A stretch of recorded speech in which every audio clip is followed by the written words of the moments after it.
decades through post-Truth and Reconciliation, through the Good Friday Agreement. There was money paid out. There were apologies. I feel like we've embarked upon the process of reparations without really thinking about it. We just need to do it for more countries. Satnam Sanghera, thank you very much for coming back on Hard Talk. Thank you. That was Hard Talk. I'm Jeff Goods. You're listening to CBC Radio 1. Have a great day. Good morning, Manitoba. I'm Marcy Marcusa, and this is Information Radio. We're live in downtown Winnipeg on 89.3 FM, 990 AM on the app, and on YouTube, and in your kitchen, and your house, and in your ear. And thanks for joining us this morning and ending the week with us here on the show. We've got a great Friday show ahead. It is International Women's Day. All of our guests are women today, and so looking forward to the various conversations. It's 3 minutes to 6 o'clock. We're on air till 8:37. If you have a problem in traffic, 788-3093. Let's say good morning to the crew behind the glass, Mr. Corey Funk. Good morning, Corey. Corey is our studio director, show director, and also will cover the commute on air. Good morning, Abby Adeyemi, who is our technical producer on the program and covers the weather on the air. So we'll talk to Corey and Abby. And good morning to Brad Lillies, who's behind the controls of our YouTube this morning. Let's go to Megan Ketchison. She's filling in for Heather Wells this morning and has our headlines. Well, good morning. The federal government is investigating a complaint that Jordan's Principle funding was not being properly spent at a Manitoba First Nation. Jordan's Principle is a policy to ensure all First Nations children in Canada can access products and services for a wide range of health, social, and educational needs. A former worker who resigned from her job delivering Jordan's Principle services at Shamattawa made a complaint to the federal government that the money wasn't always being spent for the services that Shamattawa children and families needed. Shamattawa First Nations Chief Jordan Hill denies the allegations. And some Winnipeggers applaud the decision to reopen Portage and Main to pedestrians. City councillors voted unanimously to remove the barricades at the famous intersection. The Cerebral Palsy Association of Manitoba says it's good news for people with disabilities. It hopes the city takes the time to get it right and make it truly accessible to all. And I'll have more coming up at 6:30. All right, thanks, Megan. Thank you. It is right now in Winnipeg, in case you're wondering temperature-wise, -8.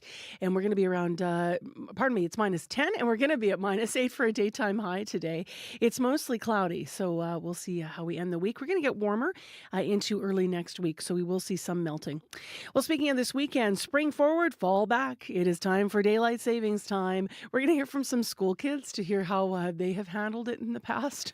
And what is their concept of time and time changing? Really fun item. That's coming up right after 6.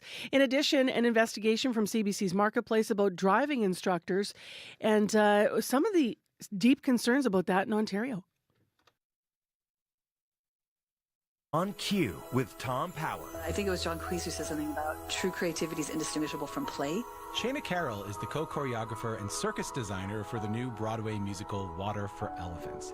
She'll be here to tell you how she fell in love with circus, why she moved from San Francisco to Canada to find her community, and what it means to find art through circus. That's coming up on Cue, followed by Commotion with Elamine Abdel Mahmoud on CBC Radio 1, the CBC Listen app, and everywhere you get your podcasts. This is World Report. Good morning. I'm John Northcott. We begin with Joe Biden laying out his case for re-election in November. The U.S. president gave his State of the Union address last night. The CBC's Richard Madden joins us from Washington. Richard, what stood out for you? Yeah, President Biden's tone stood out. He was defiant, he showed energy with a high-volume message that was starkly political and targeted. Biden touted his past successes and outlined his vision for a second term while drawing a sharp contrast against his Republican rival, Donald Trump. He hit themes like protecting abortion rights, supporting Ukraine's fight against Russia, and tying that to domestic threats by far-right extremists here at home. Take a listen. History is watching. Just like history watched 3 years ago on January 6th, when insurrectionists stormed this very Capitol and placed a dagger to the throat of American democracy. Now, Biden didn't mention Trump by name, but he did refer to him as his predecessor 13 times. He also looked to diffuse concerns about his age by arguing Trump is almost as old as he is, but more vengeful with an outdated worldview. So make no mistake, the election is now underway, and Biden's speech gave a preview of the narrative. Richard, Alabama Senator Katie Britt gave the Republican rebuttal. What did she have to say? Yeah, the 42-year-old is a rising Republican star and reportedly on Trump's shortlist as his possible VP on the ticket. She gave a response from what looked like a kitchen, painting a dark portrait of a nation in decline and blaming Biden for the migrant crisis along the southern border and rising inflation. Take a listen. Our families are hurting. Our country can do better. Now, Republicans showcased her to contrast a new generation versus Biden. Now, Trump did not make a TV appearance, but posted his commentary on social media. CBC's Richard Madden joins us from Washington. Thanks, Richard. You bet. Biden also called on Israel to back a two-state solution once the war with Hamas is over. And he wants Israel to allow more aid into Gaza. Journalist Sarah Coates is in East Jerusalem. Sarah, the U.S. is behind a plan to build a temporary port in Gaza to deliver food. Hello, John. Well, an Israeli official has been quoted as saying that Israel welcomes and fully supports the deployment of a temporary dock to facilitate further humanitarian aid to Gazan civilians. The person went on to say that the initiative has been discussed by the US and Israeli officials and will be carried out with the full coordination between the two parties. And really, this underscores, John, the dire humanitarian situation that's being seen in the Gaza Strip, with the United Nations warning that a quarter of the population there is on the brink of famine. Sarah, what are we hearing from Israeli Prime Minister Benjamin Netanyahu amid growing pressure from the U.S. and other countries not to go into Rafah? A whole lot of pressure there. Netanyahu doubling down on his decision, on his stance to push on into that southernmost city, saying that when the international pressure rises, we must close ranks. We need to stand together against attempts to stop the war. Israel has long been claiming that this is the last Hamas stronghold, and officials have been saying that they believe that these senior Hamas leaders like Yahya Sinwar are actually hiding down in Rafah after leaving Khan Yunis and potentially are surrounded by a number of these Israeli hostages that do remain in the Strip. Journalist Sarah Coates in East Jerusalem. Thanks, Sarah. Thanks, John. European Commission President Ursula von der Leyen, meanwhile, says she expects a maritime aid corridor to start operating between Cyprus and Gaza over this weekend. She says a test run of food aid could be leaving Cyprus as early as today. The Canadian government says it is still trying to get Afghans out of their country nearly 3 years after the Taliban returned to power. We don't know exactly how many people have asked for help to flee to Canada or even if they are still alive. But CBC News has learned back in 2021 the Canadian government was trying to arrange flights for 12,000 Afghans, and those flights never got off the ground. Rafi Boudjikanian has details. The challenge right now is actually getting people out of Afghanistan. Prime Minister Justin Trudeau in July 2022. He and then Immigration Minister Sean Fraser speaking about their special measures to get Afghans here after their country's takeover by the Taliban. Even if they wanted to, they don't have the expertise in how to manage the flow of people or even operate a professional airport. It turns out just a month prior, Trudeau's office received a memo from his Privy Council office stating Canada was trying to facilitate air travel out of Afghanistan by working with the United States and the United Arab Emirates. It estimated there were some 12,000 potential Immigration Canada clients in Afghanistan then. CBC News obtained the document through an access to information request. If that would happen, that would be a great idea. Asad Ali Afghan is a former Afghan military interpreter who made it to Canada with his immediate family after they spent 9 months waiting in Pakistan for their immigration papers to come through. He's still trying to bring 3 siblings over. They are facing very difficulties to get to third country like Pakistan or Iran. Ottawa would not reveal how many potential Afghan clients are still in Afghanistan, citing operational security. It also would not say why the flights have not happened, but said it is still working with the US and the UAE. More than 49,000 Afghans have come to Canada in the last 3 years, most of them first transiting through another country. Rafi Boudjikanian, CBC News, Ottawa. A UN fact-finding mission says Iran's suppression of protests following the death of Mahsa Amini in 2022 amounts to crimes against humanity. It also holds the Iranian regime responsible for the physical violence that led to Amini's death while in the custody of the country's morality police. The report finds that female protesters were specifically targeted because of their gender. It says they were shot at close range in the face and genitals. It also accuses Iranian security officials of sexually assaulting detainees. A security crackdown killed more than 500 people across the country and saw over 220,000 people detained. On this International Women's Day, Irish voters are going to the polls for a double referendum. They're being asked whether they support updates to the Constitution to remove old-fashioned language about women and relationships. Abby Kudasan has the details from London. Irish Prime Minister Leo Varadkar says the double referendum is intended to remove inequality from the country's 1937 constitution. The first of two proposed amendments will expand the definition of a family to include unmarried couples and single-parent households. It would recognize, quote, durable relationships. The concern is, number one, that it is too vague. Rachel Walsh is an associate law professor in Dublin. The question related to that about whether there might be any knock-on implications for taxation or for succession law. The Second Amendment could remove a clause that enshrines a woman's role in the home in support of the state. The update would highlight that care falls to everyone, but activists are concerned the language could reduce government responsibility. Walsh expects both measures to go through when results are announced on Saturday. Abby Kuadasin, CBC News, London. And finally, if you have a pet, you may think of it as family, but legally it may have the same status as your car or TV. That's what happened in a recent Ontario court case. The CBC's Sarah McMillan has more on the contentious custody battle for a dog following the death of its owner. You want a treat? Give me your paw. Alicia Verma says 2-year-old Rocco Jr. is her best friend, and on her hardest days, her reason to get up in the morning. And I know that some people say he's just a dog, but to me, he's my entire world. The American Bull Terrier mix has been at the center of a legal battle between Verma and the family of her late boyfriend. When Leonard Carvalho died in November 2022, Verma took Rocco, but Carvalho's sisters took Verma to court, saying the dog was part of their brother's estate and was meant to go to them as beneficiaries. The sisters' lawyer, Tanya Piaroli. They loved the dog and wanted him back. Verma's lawyer argued the dog was purchased as a gift for Verma, something the family refuted. A judge has now ruled in favor of the sisters and says Verma needs to hand the dog over next week. I remember pinching myself. I'm like, is this a nightmare?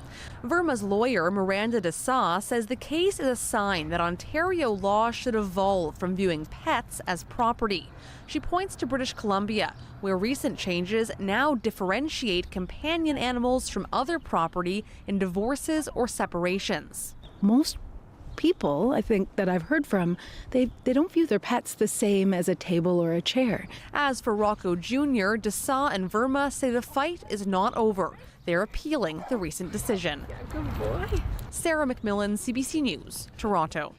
And that is the latest national and international news from World Report. Remember, for news anytime, go to our website, cbcnews.ca. I'm John Northcott. This is CBC News.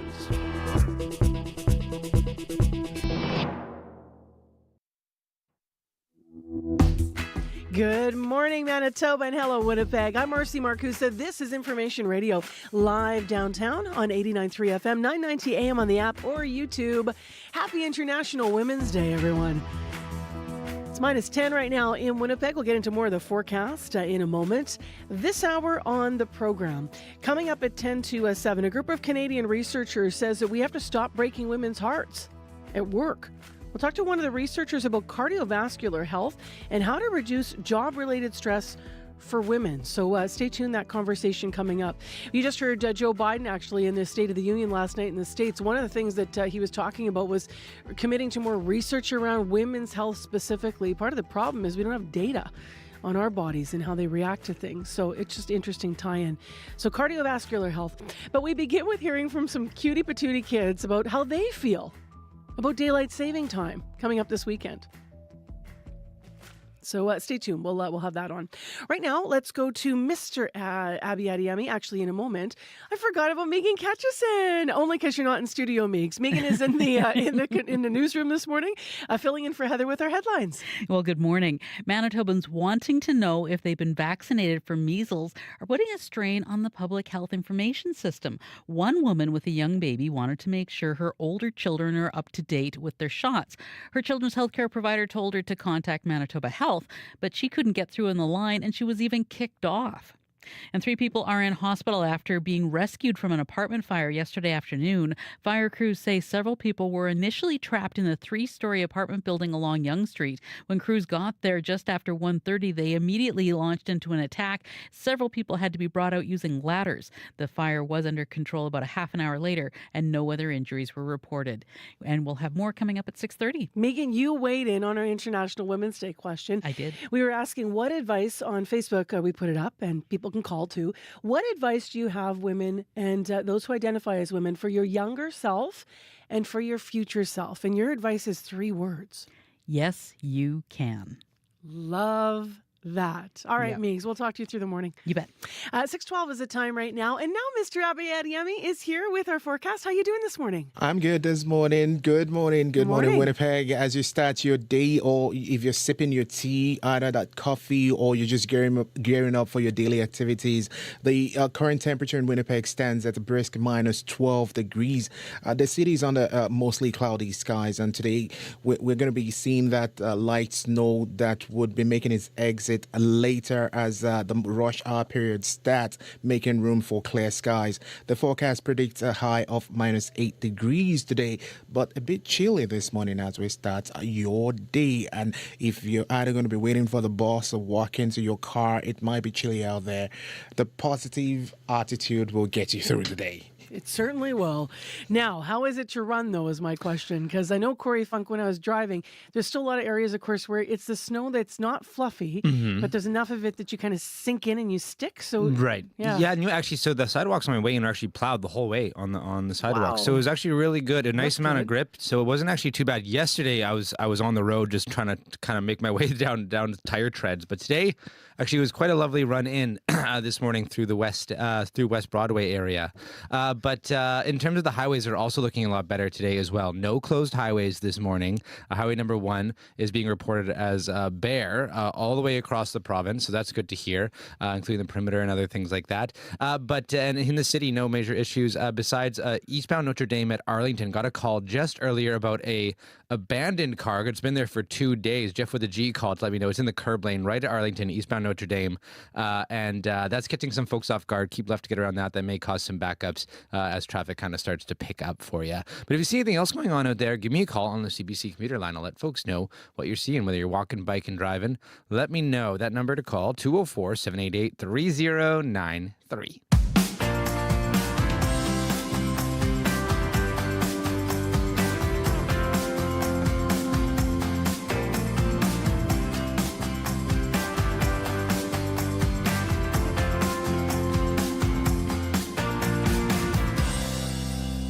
Well, just like it happens every year, it is daylight saving time this weekend. So that means Saturday to Sunday, you're going to change your clocks. And we spring forward and effectively lose an hour.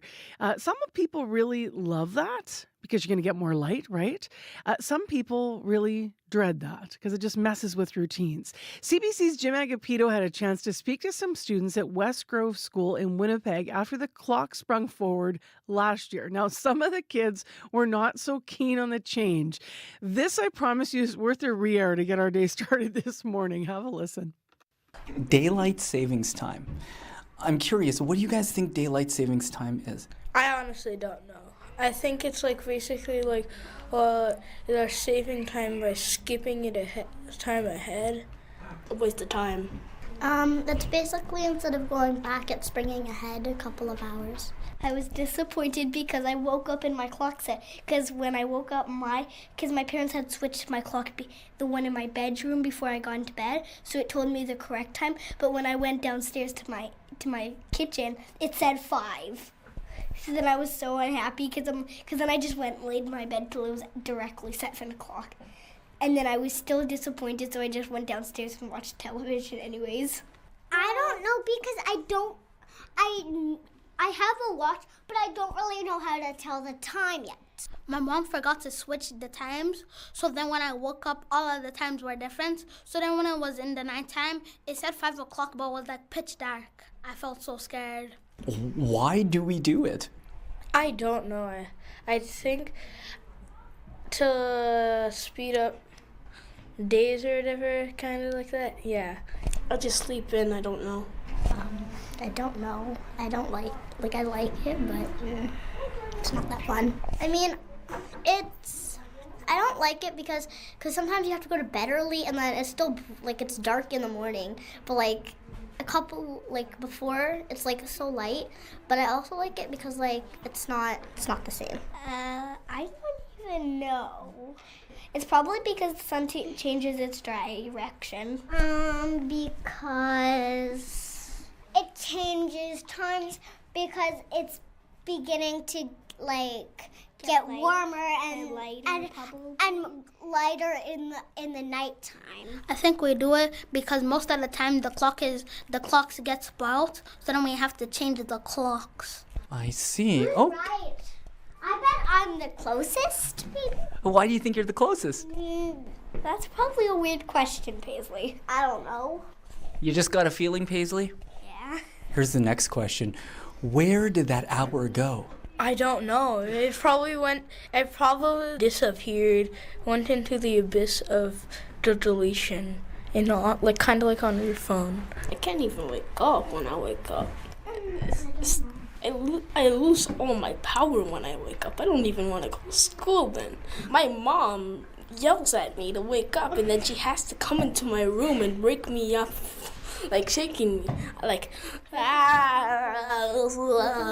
it's like that. I don't know why I like it, and I don't know why I hate it.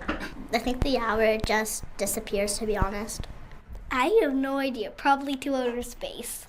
Outer space. And then it falls back down when it's the right time. I think it goes to magical hour land where it gets to dance with his friends. What would you have been doing with that extra hour? Playing video games or reading, normal, typical stuff, or playing with my brother.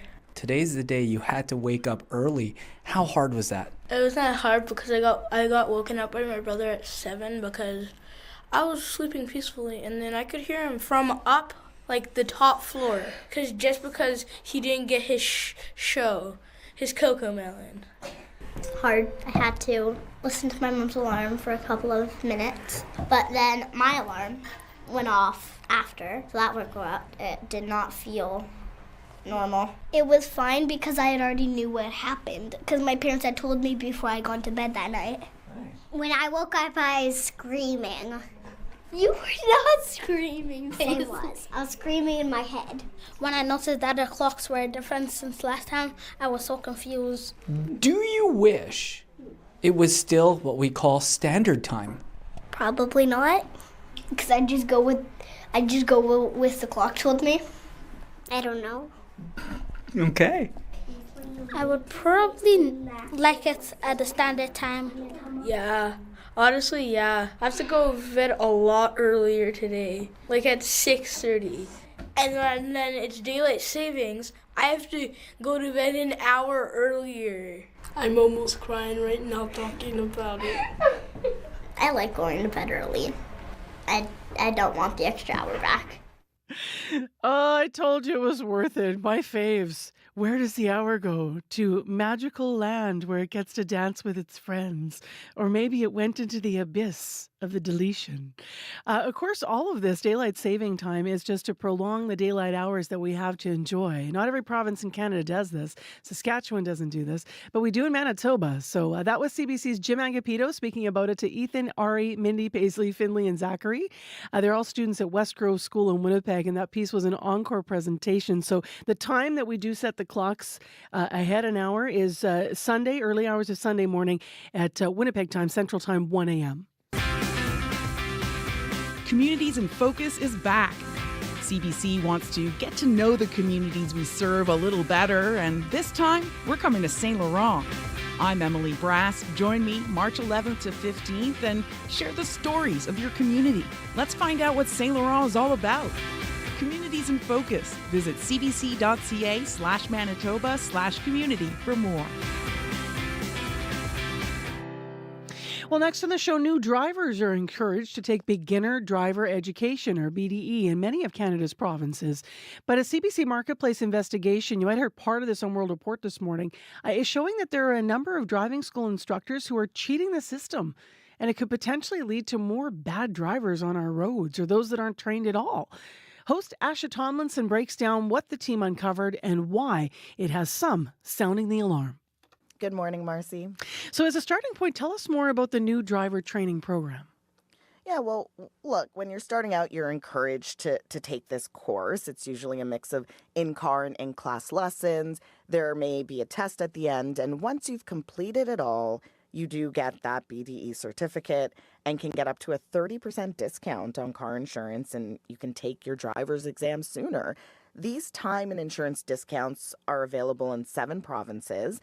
Now, the training in some provinces, it can be mandatory. In others, it's voluntary, like Ontario, and that's where we did our investigation. So the BDE program consists of 40 hours in total of coursework, and that's both in car and in class. It's expensive, typically costing between $650 to $1,500. But once you're done, you do get the information filed electronically to the government. You get that certificate. And for a lot of new drivers, obviously they want to take advantage of the perks, but it also helps you to learn the rules of the road and get more comfortable behind the wheel, which is what everyone wants. Who offers the BDE certificates usually? Usually it is driving schools who offer this course. The thing is, when we checked online on sites like Kijiji and Facebook, there were driving instructors offering BDEs. There were ads for this. So they were promising low prices, boasting about nearly perfect passing rates, early road test bookings. We called 20 instructors based off of those ads, inquired about the BDE program with them, and this is where things got interesting. 14 out of 20 instructors mentioned we could take a shortcut, we could spend less money, we didn't have to do any work. One guy offered an option B for $220 and said all we needed to do was go to this driving school he's affiliated with, sign some forged documents that say we completed the coursework, and we wouldn't have to spend a single minute in car or in class. So we did that. We went to this school and inquired about it undercover. This is what we were told. The short version is that you sign as if you've already completed everything and get certificates right now. Okay. Without actually completing it, and the price is obviously very different. It's 700 something. I think John was saying on the phone. It's $699 plus tax, so it comes out more to $800. Okay. Oh. Yeah, this is $220. So. And you have done this before, right? For about 15 years now. Okay. Wow. Wow. So this isn't a new scheme. This is something that's been going on for a long time. We are finding it seems to be systemic, and she's joking about it, right? But clearly in that video, that clip you're hearing, the hidden camera video, she's saying like, look, you could do things the proper way for $800, or here, you could just do it the quick, cheap, and easy way for a fraction of the cost. And I mean, some people do go for that cheap and easy way, but it's not the right way. Has no one caught this before now? That's the thing. You hear from this driving school, representative, they've been doing it for 15 years. Well, interestingly enough, the Auditor General has been raising these concerns for 15 years. Shelley Spence says that there was a report out before, back in 2007, I believe, where they talked about this issue and that it needed to be dealt with. And then just last year, another report was released by the AG about the same thing. When we told Shelley Spence, who is the Auditor General at the moment, about our investigation, she says it is concerning. Reason why? The risk with this kind of problem is it puts drivers out on the road who are not trained and not certified properly. Her recommendation is bring back a mystery shopping program. So when the AG office hired a firm to attend 14 high-risk driving schools, 11 of them allowed the mystery shoppers to shorten or even abandon their in-car training, and they still got a BDE certificate. So that's how you can find out what's really happening and also have some repercussions and some penalties for this kind of thing. Both reports from the AG, though, calling on the government to do more to crack down. And so what's been the government response to all of this? Yeah, we put everything to Ontario's Minister of Transportation, Prabmeet Sarkaria, and told him about our investigation specifically. This was his reaction. CBC Marketplace called 20 driving instructors. 14 of them were willing to break the rules and cheat the system. Well, we're going to make sure we come down on bad actors, so that it is unacceptable. We do have the safest roads in Ontario. We're looking at increasing sanctions on anyone with respect to contravening road safety rules or taking a form in these type of practices, something that we take very seriously, and we will ensure that we have the strongest measures in place against any of these bad actors. We don't know when this will happen, these stronger sanctions, or, it could be in the form of penalties. What will those penalties look like? We just don't know. But here's one thing that, after all of this, I can say. Consumers have to take the responsibility, right, of doing the things the proper way, no matter what school you're associated with. If you don't feel comfortable, ask a lot of questions before you take the course, before you join on, and then choose another school if you feel like things seem, a little underhanded. Asha, thank you very much for this. Thank you. Marketplace is on tonight. You can find it online anytime. Asha Tomlinson is a host with CBC's Marketplace. Good morning, everyone. I am glad you're with us on this International Women's Day. It is -12 and partly cloudy in Winnipeg. We're heading for a high of -8. Light snow ending this morning and a much calmer morning than the last few with the snow system.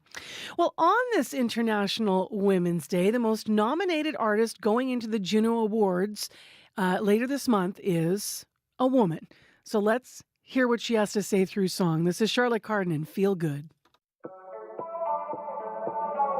Y'a ma main dans la fenêtre, Titanic. Y'a des choses que je comprendrai jamais, pyramide. Et j'ai pensé tomber contre toi, italique. J'entends toujours le son de ta voix qui m'invite, mon amour.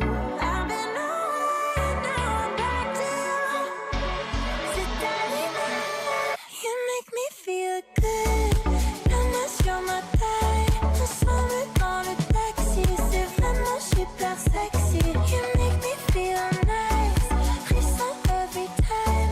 J'y ai pensé 1000 fois, if you want me, dis-le-moi. You make me feel good, you make me feel good, oh, you make me feel good.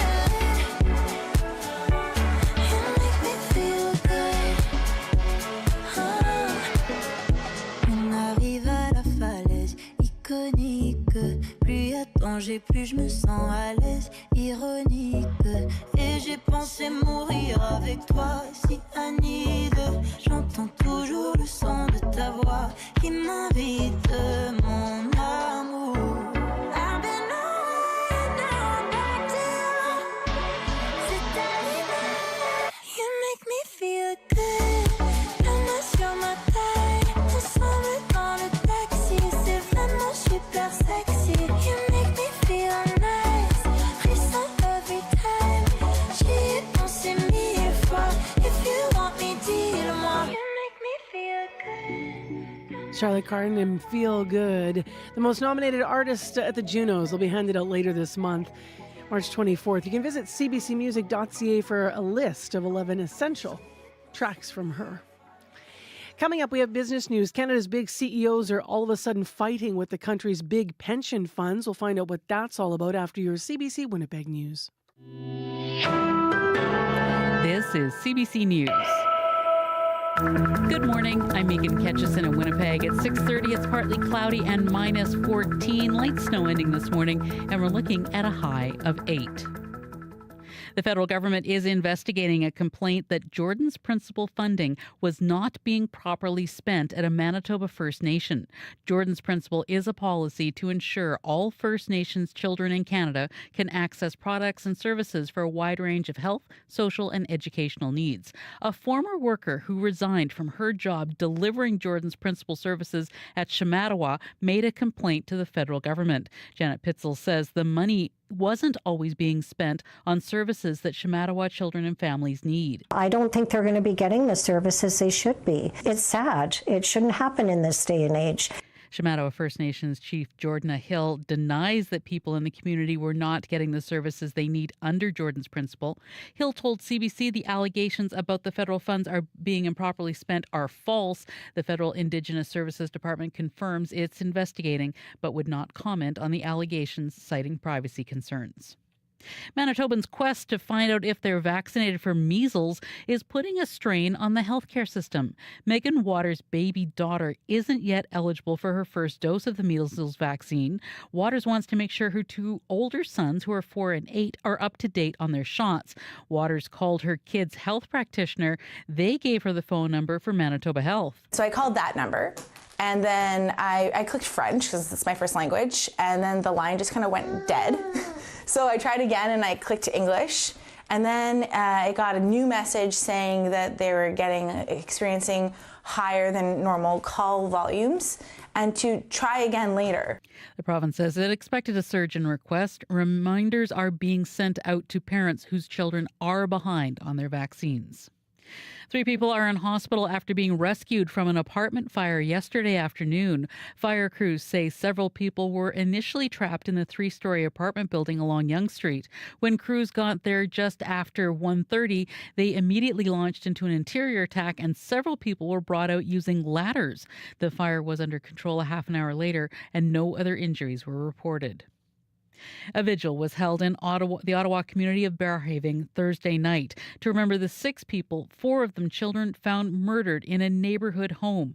Like those 2 of those victims, Nixala Antony is also from Sri Lanka. She was there to show her support. It felt very sad. It startled me, and I still feel very discomfort. I can't just imagine, because a family moving from Sri Lanka to here with such a young family with young kids, they probably had a lot of hopes and dreams. So it's very sad. Fabio de Souza has been charged with 6 counts of first-degree murder and 1 count of attempted murder. He is said to have also lived in the home. U.S. President Joe Biden delivered a fiery State of the Union address Thursday night. He took Republicans to task for blocking a bill to send weapons to Ukraine so they can defeat Russia's attempt to take it over. Biden also went after the party over its revisionist history take on the U.S. Capitol riots. The threat to democracy must be defended. My predecessor and some of you here seek to bury the truth about January 6th. I will not do that. This is the moment to speak the truth and to bury the lies. Here's the simple truth. You can't love your country only when you win. This is Biden's last State of the Union address before the election in November, an anticipated contest between Biden and his predecessor, Donald Trump. Some Winnipeggers applaud the decision to reopen Portage in Maine to pedestrians. City councillors voted unanimously to remove the barricades at the famous intersection. A new report pegs the cost of repairing the underground concourse at $73 million, and it would only last for up to 40 years. Reopening the intersection would cost $13 million. David Cron is with the Cerebral Palsy Association of Manitoba. He says it's good news for people with disabilities. The old adage, don't do anything to us without us, and I really would want the city council and the process to embrace, let's go for a universal design. Let's go with people with lived experience to help test it. The plan is to reopen Portage in Maine by July 1st of 2025. Today is International Women's Day, and to mark the occasion, CBC spoke to some prominent female leaders to ask what advice they'd give young Indigenous women. Joan Jack is a lawyer, advocate, and member of the Barons River First Nation. Don't settle. Figure out what your passion is, find your voice, and just go for it. Don't worry about what anybody else is saying or thinking about what you're doing. Follow your dreams, because it takes action to make dreams come true. Among the events being held to coincide with International Women's Day is a round dance at Portage in Maine. And the playoffs at the Briar will have a lot of Manitoba flair. Team Carruthers and Team Dunstone represent the province. They've both clinched spots in the playoffs. And that's the CBC News from Winnipeg. You can always find more at our website at cbc.ca/Manitoba. All right, thank you very much, Megan. Thank you. The forecast now, your regional forecast for CBC Manitoba, Abby? Let's take it from Winnipeg. It's currently minus 12 degrees with mostly cloudy skies. The light snow is actually making its exit, paving a way for clear skies, and the forecast predicts a high of minus 8 degrees today. Heading over to Brandon, it's currently clear but chilly at minus 24. The Westman region can expect mainly sunny conditions today with a high of minus 6. However, you need to take into consideration the wind chill. It's going to be feeling like minus 31 this morning, posing a risk of frostbite. Good morning, Thompson. It's clear up there at minus 22. The day is set to be sunny with a mix of sun and cloud later on. It will be windy and the high will be around minus 5, though chilly, and it will feel like minus 29 this morning, also presenting a risk of frostbite for folks in the north. Meanwhile, in Churchill, it's mainly clear at minus 22. The day will also be sunny, but then there's going to be clouds rolling in later in the afternoon. It is expected to be windy, a high of minus 8. Moving to Dauphin and now, where the light snow is currently falling at minus 17. The Parkland region can anticipate mainly sunny conditions today with westward winds. We'll see a high of minus 5. In Gimli, it's currently cloudy there at minus 11. Light snow currently. It's going to be ending this morning, leading to clearing skies with a high of minus 6. Steinbach is at minus 10 with light snow ending around noon. And lastly, in Morris, it's currently cloudy at minus 10. The light snow you're also experiencing will end this morning, and then you'll see some clear conditions. We'll head to a high of 7. Right now, Winnipeg, we are at minus 12. Thank you, Abby. You're welcome. Corey. Right now it's been a much more straightforward commute so far than it was yesterday. Really one issue only here in the city that I've got a call from Jeff with a G. Said there is a abandoned vehicle that's been there for 2 days in the curb lane on eastbound Notre Dame right at Arlington. So keep left to get around that. That might catch you off guard if you're on your commute this morning. Might cause some backups for you as well. But other than that, highways are all clear. No closed highways this morning at all. But if you do see something going on, if you're walking, biking, driving, bike lanes were clear on my way in, so were the sidewalks actually also plowed through West Broadway. Give me updates what you're seeing, good or bad. 204-788-3093. All right, thanks, Corey. Thank you. Phil DeMont is filling in still for Crystalie Ramlakan, who's away from our business news desk. Hi, Phil. Hi, Marcy. So I mentioned this before the news. Big CEOs are fighting with the country's pension funds. What's it about? Yeah, it's about where the pension funds should put their money. This week, more than 90 CEOs of Canadian companies sent the federal finance minister a letter. Group wants Canada's pension funds to spend more cash in this country. I'll take a bit of liberties, but the logic roughly goes like this. Back in the year 2000, Canadian companies made up almost 30% of the investments of the domestic pension plans, the CPP, OMERS, that kind of crowd. At the time, Ottawa still had restrictions on how much money pension funds here could spend outside the country.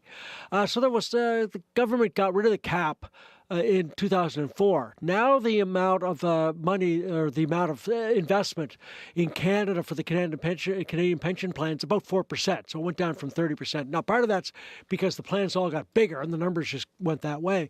But the CEOs are trying to push Ottawa to get the funds to invest more here, although they're not saying really how that should be accomplished. Pension fund executives pushed back. They say, look, we already sink a big chunk of our cash in Canada. OMERS, for example, says it invests about 25% of its entire portfolio in this country. Also, the funds say if you limit where we invest, you're going to limit our returns. CPP over the past decade has posted an average annual, so each year, a return of 9.3%. You compare that with 7.4% for the Caisse de dépôt, which is in Quebec, but mainly focuses on provincial businesses. Federal Finance Minister Chrystia Freeland and the Ontario Finance Minister said they want to see pension funds invest more in this country, but they didn't indicate that any kind of new restrictions are coming down the pipe. Let's go to another story. Earlier this week, it was China investing in lithium, and now Ottawa is getting worked up about nickel. What's the issue here? Yeah, this week, Ottawa is suggesting that Canada and other Western countries should slap tariffs on nickel imports. Now, it's not that the price is too high, it's that it's too low. And the federal mining minister said the culprits are Indonesia and China. Combined, the two countries are about 60% of the world's nickel market, but Indonesia's 55%. The trick is many of the producers in that country are actually owned or controlled by companies headquartered in China.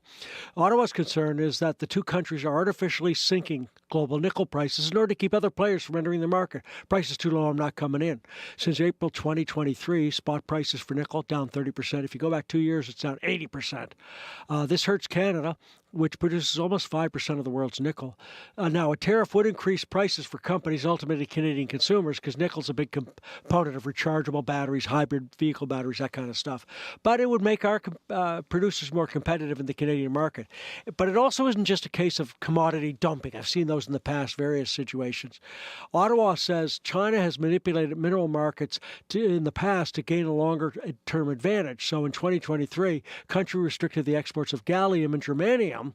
They're used in the production of computer chips, give their producers a leg up in that area. The federal government believes China's domination of the nickel market could threaten the security of Canada and the other allies. It's a little paranoid. On the other hand, paranoid doesn't make it necessarily wrong. Finally, before we look at markets, why is Costco selling Canadian silver coins? Yeah, it's actually a strategy Costco has to entice people back to the store with the unexpected sales items for sale. Here's the idea. Last year, they started selling gold bars. Yep, along with your $1.50 hot dog, you could also stock up on bullion for the Armageddon at your local Costco. They sold out of the gold bars. This year, it's offering up silver coins for sale, specifically the 1-ounce maple leaf silver coin. No price on the Costco website, but TD's flogging the same coin for $41. It's known as a treasure hunt. It's a strategy where Costco shoppers turn the corner in an aisle in the store and find Waterford crystal on sale, or maybe a Prada handbag. Trick is, often these specials aren't advertised, and if they are, they're often around only for limited time. That way shoppers keep coming back to the store.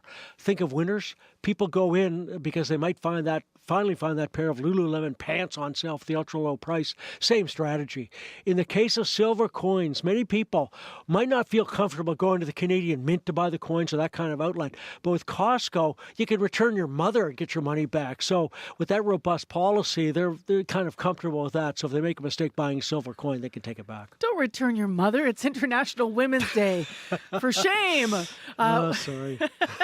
What's going on with the markets this morning? What do the numbers tell us? Okay, maybe my brother then. The mixed in Europe, waiting for U.S. jobs data, so UK down marginally. Hong Kong, Shanghai, and the Nikkei in Japan were all up in Asia. Commodities, oil's down 58 cents, $78.35 a barrel. Gold's up $10, $2,175 an ounce. And the Canadian dollar up 1/10 of a cent, 74.35 cents U.S. Don't return your brother. Your mother will be upset. Go away. You can't win today. I'm teasing you. No. Thank you, Phil. We'll talk to you next week if you're still filling in. Appreciate it. Thanks, Marcy. With business news, that's Phil DeMont.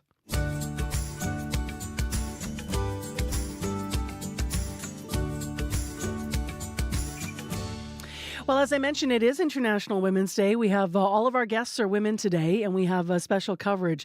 So coming up in this half hour, we're going to hear about stress and burnout at work and how that can lead to cardiovascular issues, a problem people don't always associate still in 2024 with women. So we're going to talk more about women's heart health, and a little bit later in the program, we have a number of special interviews with prominent women in our community.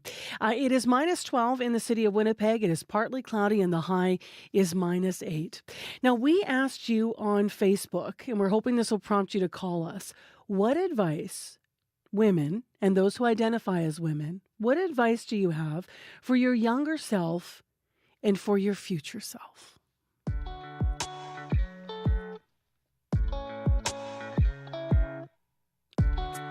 Andrea Ritter wrote to her younger self, "You are not the ugly duckling. You're actually smoking hot. And more importantly, you're smart and you're funny.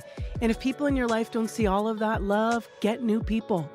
Future self, Andrea says, hang on to those people who love you, challenge you, laugh at your jokes, make you laugh at theirs, and give you real full-on hugs.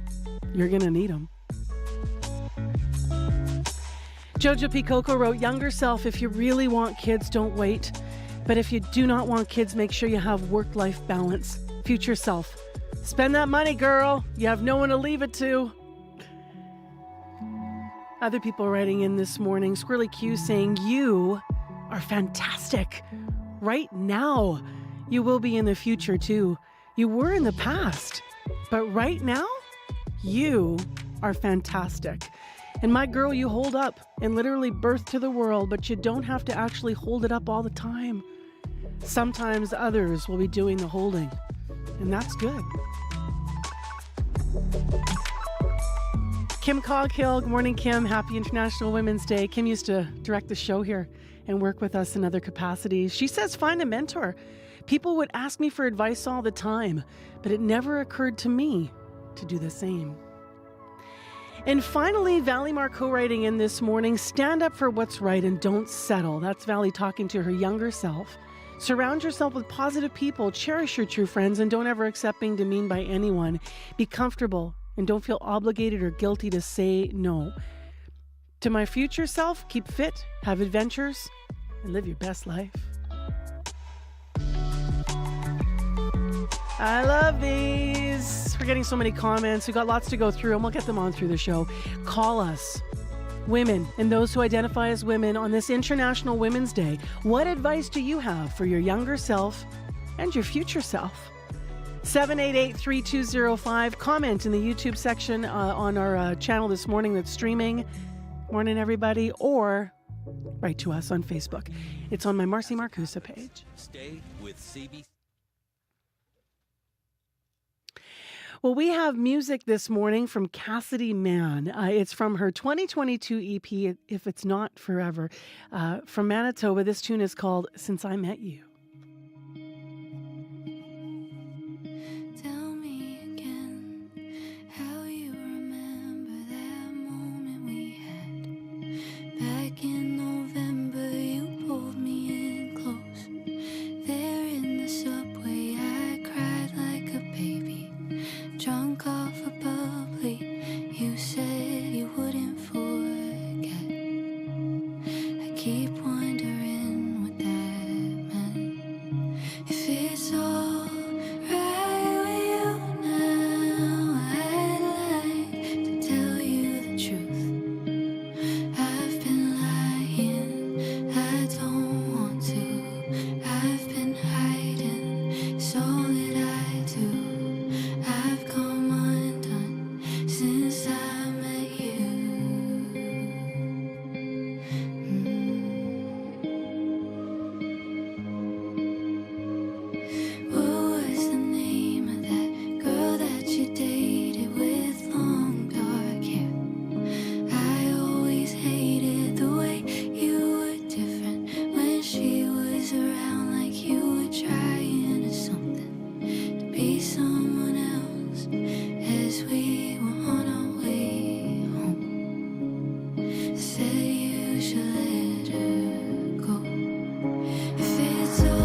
Cassidy Mann and Since I Met You. That is off her 2022 EP, If It's Not Forever. And while we're at it celebrating International Women's Day, let's celebrate Cassidy.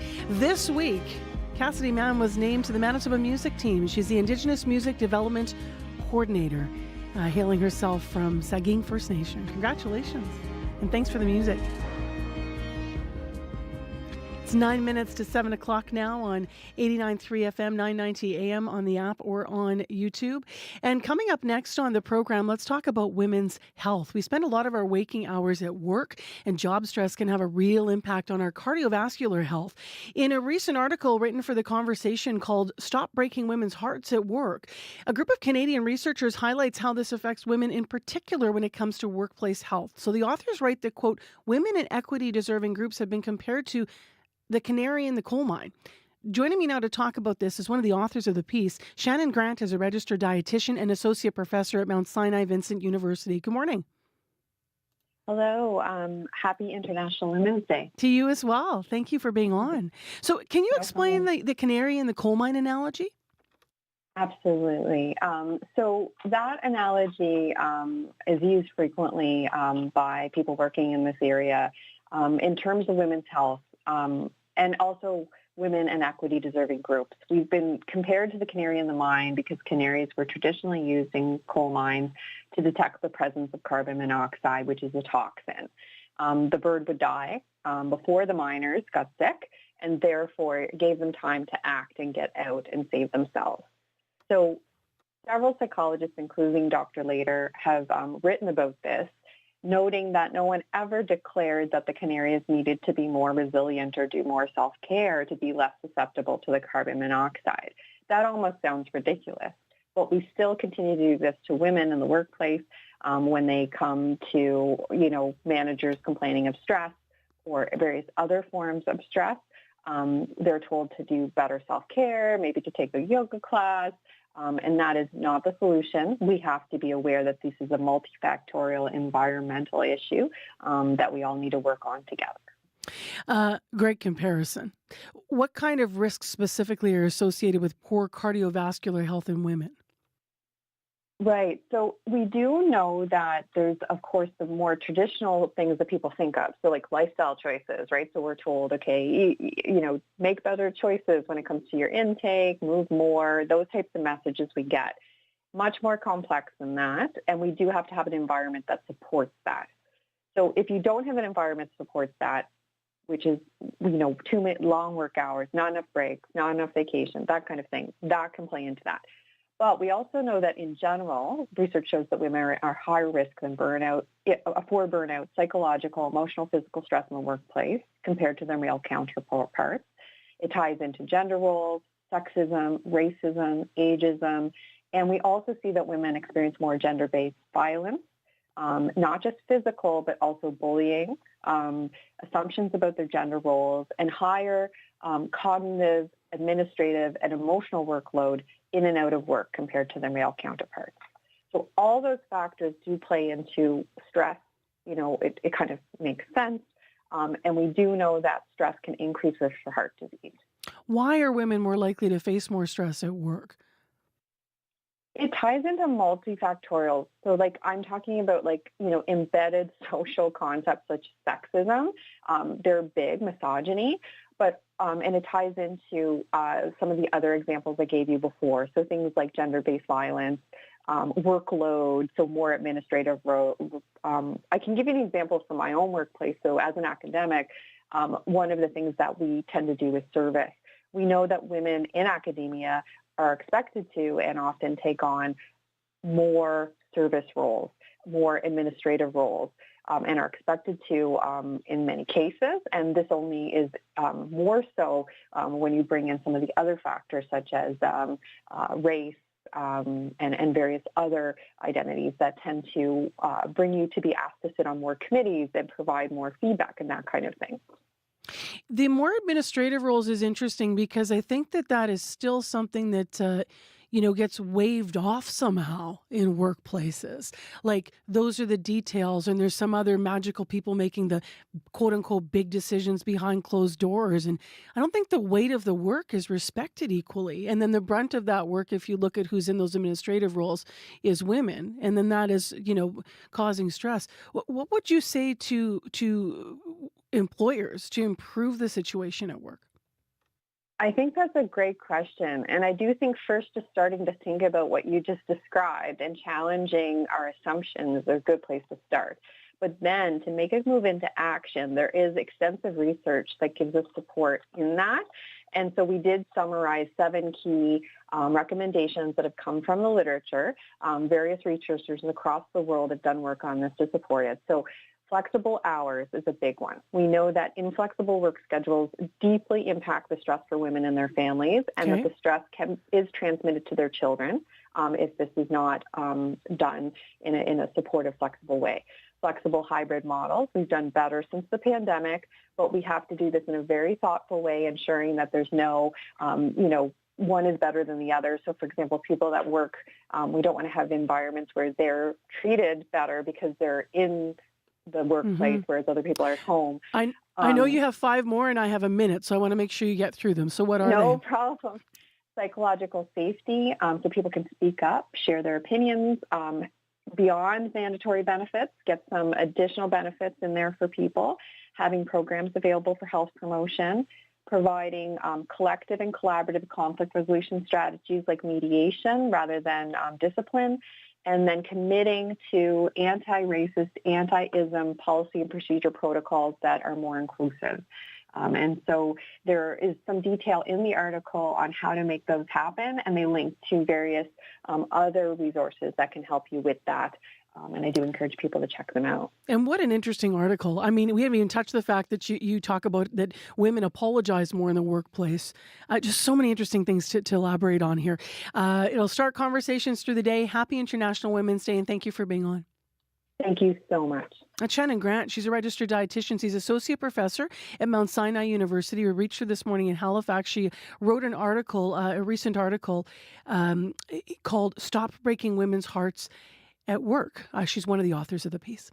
Let's get to Megan Ketchison. Speaking of women who are waiting to deliver information, she's here actually with our headlines. Yes, the federal government is investigating concerns that Jordan Principle funding meant to provide services to First Nations children was not being spent properly at a First Nation in Manitoba. A complaint was filed by a former worker who provided Jordan's Principle services at Shamattawa. The chief told CBC the allegations about the federal funding being improperly spent are false.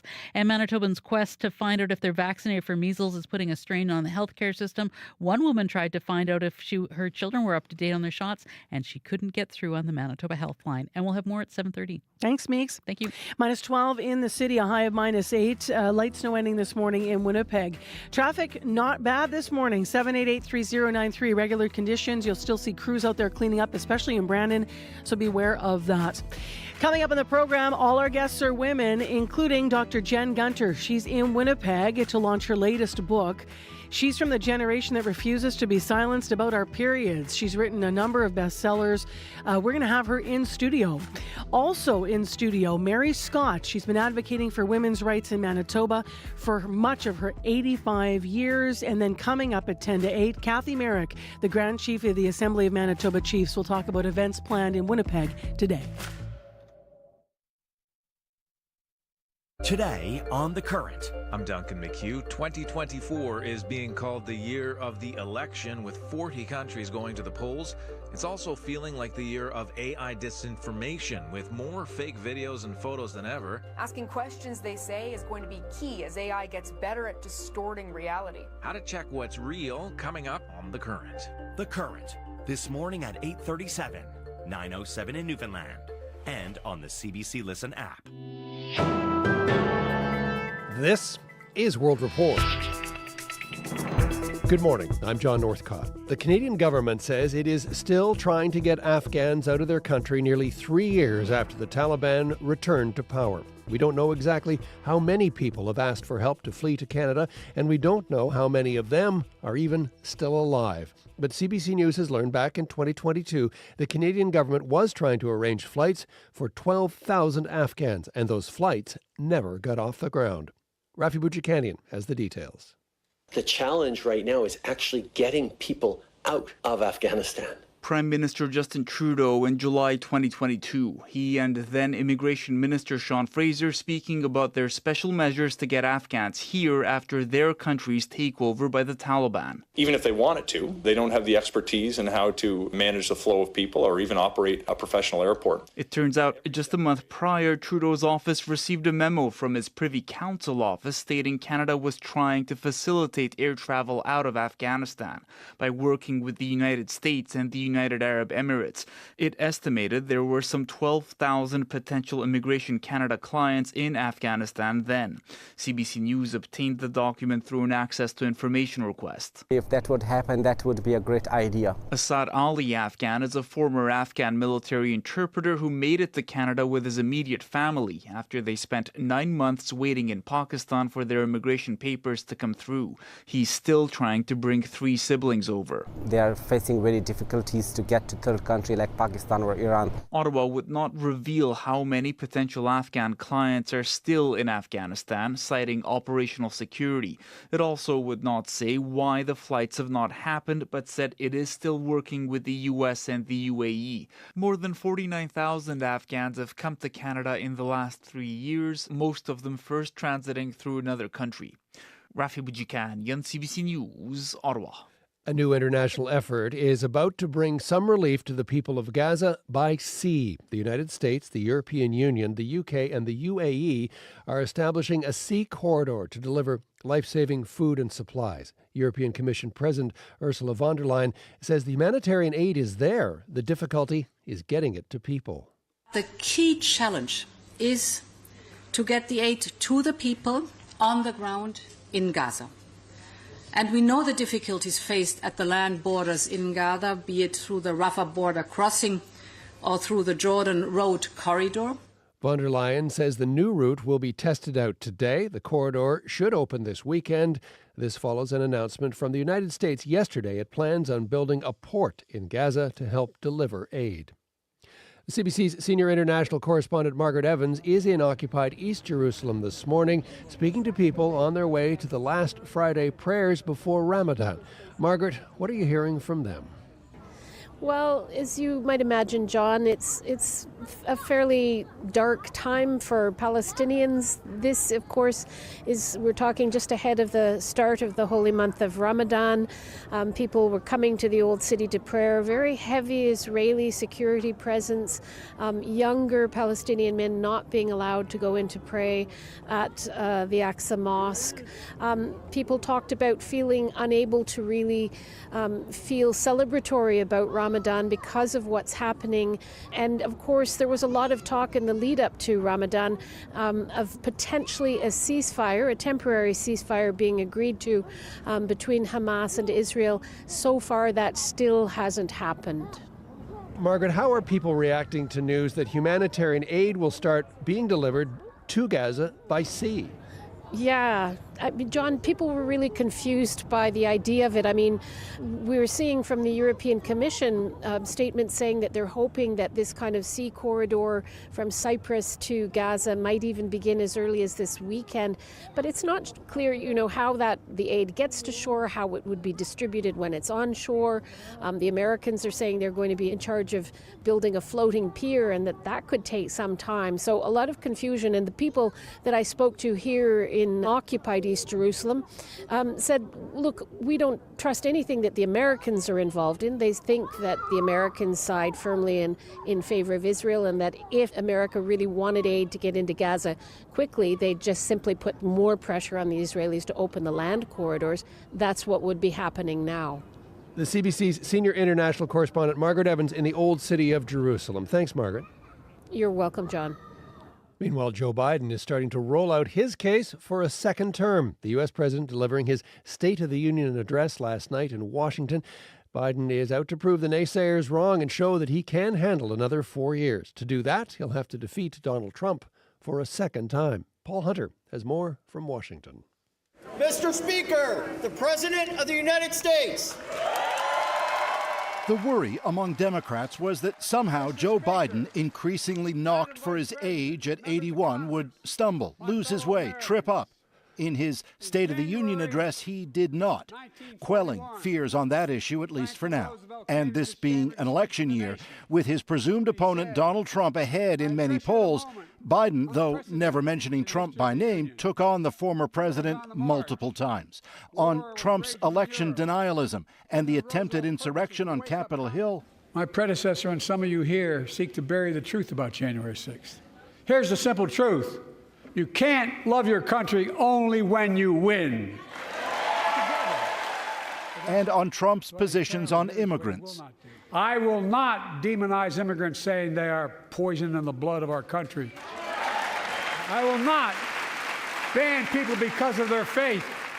Biden also ran down a lengthy to-do list if reelected, pledging to restore nationwide access to abortions, for example, and internationally announcing a plan to boost aid for Gaza and to continue U.S. support for Ukraine.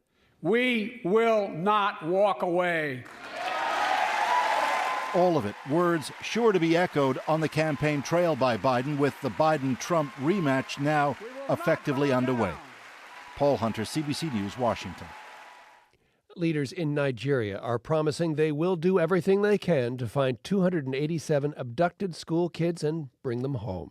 Here is Kaduna State Governor Uba Sani. By the grace of God, we will try as much as possible to ensure that every child returns. Gunmen took the children from a school in northwestern Nigeria yesterday. It is the second mass abduction in a week. Just days earlier, about 200 people, mostly women and children, were taken by extremists in the country's northeast. Mass kidnappings, a common tactic used by the extremist group Boko Haram. So far, though, in this case, no one has claimed responsibility for the attack. In France. Allons, enfants de la patrie, le jour de gloire. The French national anthem being sung at a ceremony in Paris. This is a ceremony to mark International Women's Day by sealing abortion rights into France's constitution. French lawmakers voted to enshrine the right earlier this week. France is now the first country to guarantee abortion rights in its national charter. And finally, driving instructors are supposed to teach the rules of the road, but a CBC Marketplace investigation reveals many are willing to cheat the system, selling driver education certificates to students who've no actual training, putting public safety at risk. Asha Tomlinson reports. I've never driven with my parents. Okay, whenever you're ready. This is Ashley Griffith's first driving lesson. She's taking a beginner driver education course in Ontario, also known as BDE. She has to complete a total of 40 hours of in-car and in-class lessons to get her certificate. That can get her a discount on car insurance. She can also take her driving exam sooner. And after that, you get a certificate. Okay, all right. But in our investigation, we found out of the 20 driving instructors we contacted, 14 were willing to help forge documents and sell BDE certificates for cheap with no lessons completed. This is how one school explained it to our undercover journalist. And the short version is that you sign as if you've already completed everything and get certificates right now. And you have done this before, right? For about 15 years now. Okay. Wow. We reveal our findings to Ontario's Minister of Transportation, Prabmeet Sarkaria. He's promising to increase sanctions. Well, we're always looking at penalties. We want to make sure that bad actors are punished for any type of behavior that is not in line with the rules and regulations. And so we will have zero tolerance for any of that. Okay, thank you, Minister. Thank you. Asha Tomlinson, CBC News, Toronto. And you can watch the full Marketplace story on CBC TV and CBC Gem tonight at 8 p.m., 8:30 in Newfoundland. Well, that is the latest national and international news from World Report. Remember, for news anytime, and go to our website, cbcnews.ca, including more on Joe Biden's State of the Union and his re-election strategy. I'm John Northcott. This is CBC News.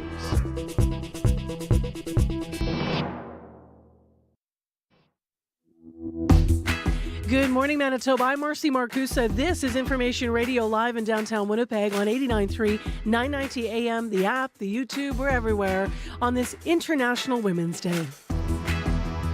Well, every generation of women makes some progress for the next, and Dr. Jen Gunter is from the generation that refuses to be silenced about our periods and our health needs. She has a new book out called Blood. She is in Winnipeg for the launch today. She's going to be live in studio with us this hour. Also this hour, the Assembly of Manitoba Chiefs is having a Search the Landfill March for International Women's Day in our community. We will talk to Grand Chief Kathy Merrick. But we begin with a lifelong advocate in Manitoba to talk about how far we've come with gender equality in this country. Mary Scott is in studio. Stay with us for the conversation. And weigh in with us on our listener line as we ask you, women and those who present as women, what's your advice to your younger self and your future self? 788-3205. We'll read more of the comments that are coming in this morning. Really thoughtful. Love them. Right now, though, let's switch gears. We are going to another woman in our news center this morning. Megan Ketchison is in with headlines. Hi. Hi. Well, several people had to be rescued using an aerial truck ladder from an apartment fire yesterday afternoon. Fire crews say several people were initially trapped in the three-story apartment building along Yonge Street. When crews got there just after 1:30, they were able to fight the fire from the inside, but several people were brought out using ladders from the ground and the trucks. 3 people had to be taken to hospital. The fire was contained to one suite.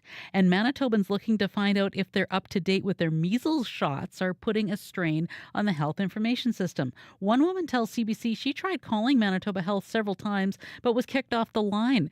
Manitoba's top doctor says he's glad people are paying attention to their measles vaccine status, and they did expect a surge in requests. Reminders are being mailed to parents whose children are behind in their vaccines. And we'll have more coming up at 7:30. Hey, Meeks, I know I've been sharing these thoughtful comments about advice to younger and future self for women and those who present as women. Yes. But some of them are simple, and I say here.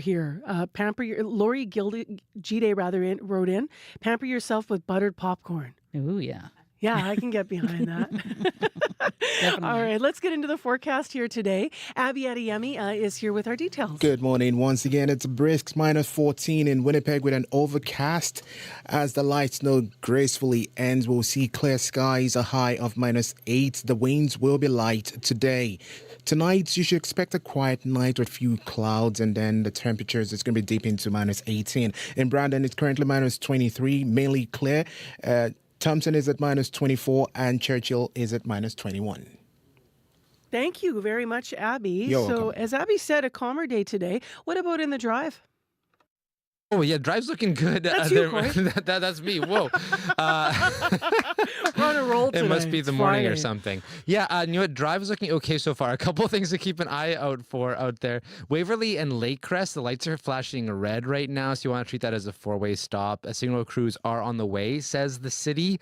Also, Jeff with a G said, eastbound Notre Dame at Arlington, there's an abandoned car. Been there for a couple of days, actually, in the curb lane, so keep left to get around that. That maybe causes some backups for folks. And in better news, just got off the phone with Rayal, who just finished a ski at Windsor Park Nordic Center, and he says it's amazing. Just nice. Freshly groomed. He was the first one there this morning, says the conditions are lovely. So who knew that ski season would have to wait till March, but here we are. It's gorgeous. So thanks for that call, Rayal. And if you see any other ski trails, if you want to give me an update, because actually there's snow now, so that's very exciting. Give me a call on the CBC commuter /trail line. Let's open it up. Let's call it the trail line today. 204-788-3093.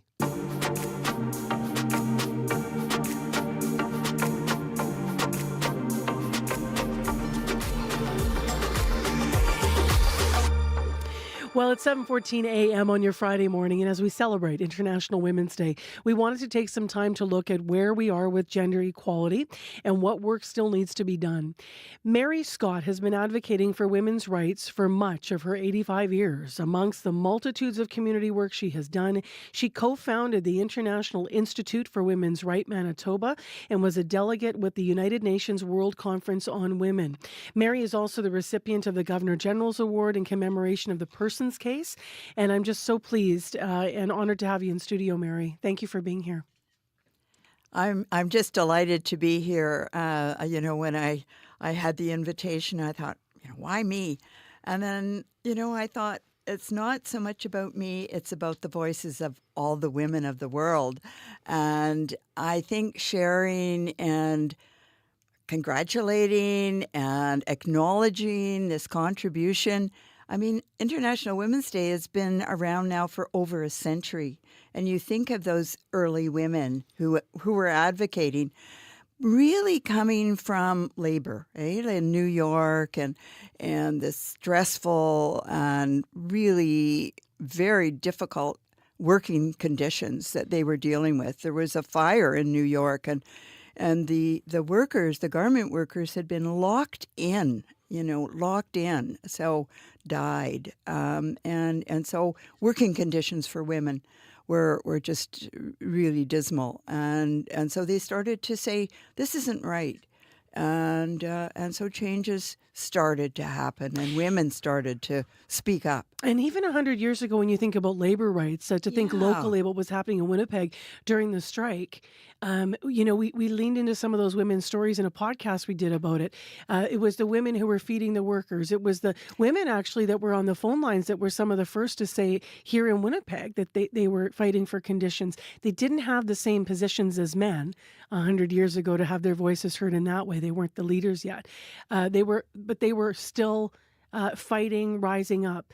When you look through a Manitoba lens, and this is going to be a difficult question because there's so many ways to answer it, but what do you think, let's start positively, what are you thinking about in terms of the progress that's been made here with respect to gender equality?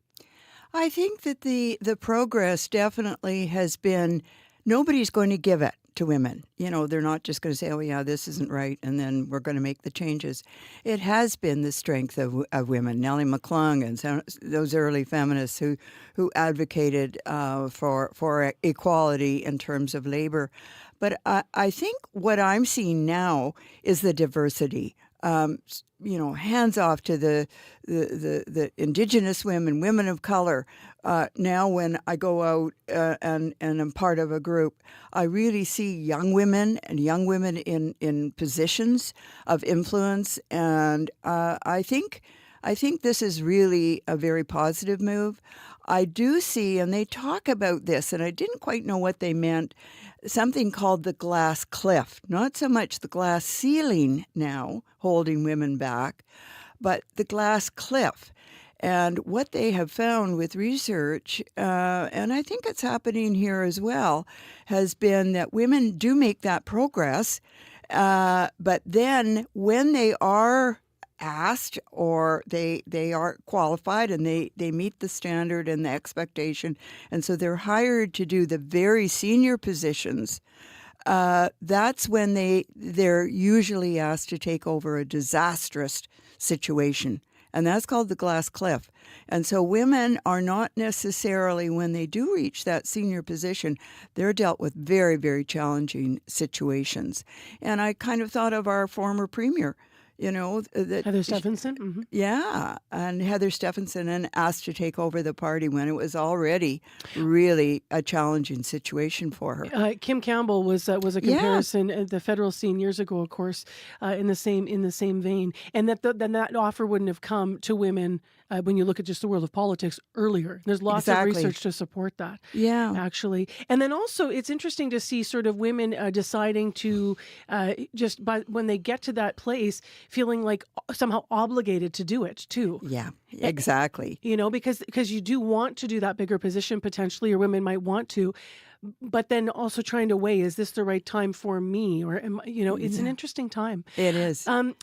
I have to ask you about what you think of what's happening down south and globally with women's rights.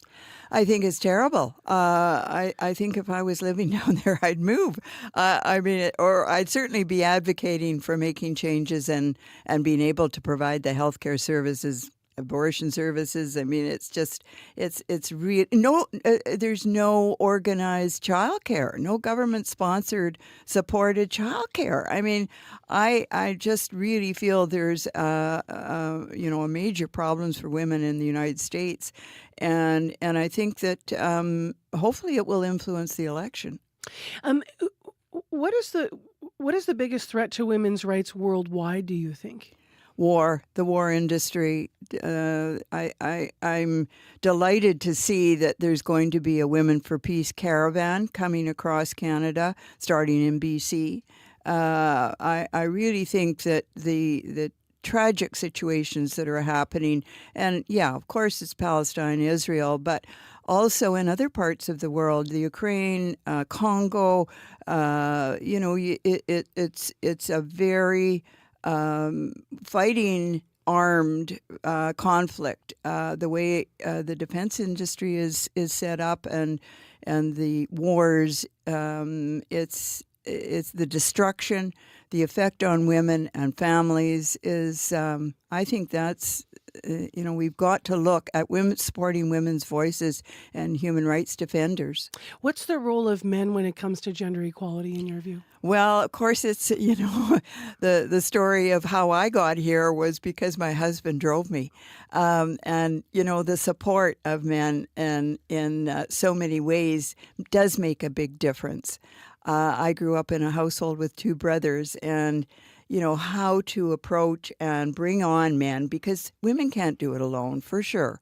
We know that. And so bringing on allies, I think it is so important to have allies, to have men there to stand with us, to understand that it's better for all of us when women are part of our society in a very meaningful way. Did you think that advocacy, as you sit here now thinking about all the work that you've done, did you think advocacy and fighting for gender equality and women's rights would be such a part of your life for your whole life? If you look back at your younger self, people are reflecting on their younger selves this morning. Yeah, I think, as a youth, I certainly did have to make a determined pitch for what I wanted to do in our family.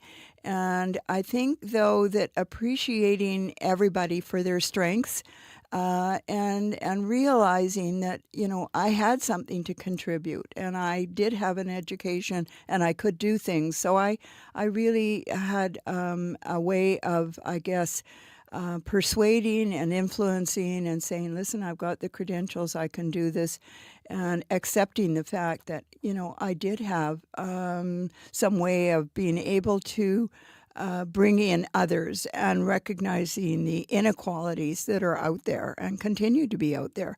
But you have to give voice and support. And it's not me speaking for other women, but giving them an opportunity to express themselves. When I went to the United Nations, it wasn't me speaking, it was supporting allies who did have a really strong message.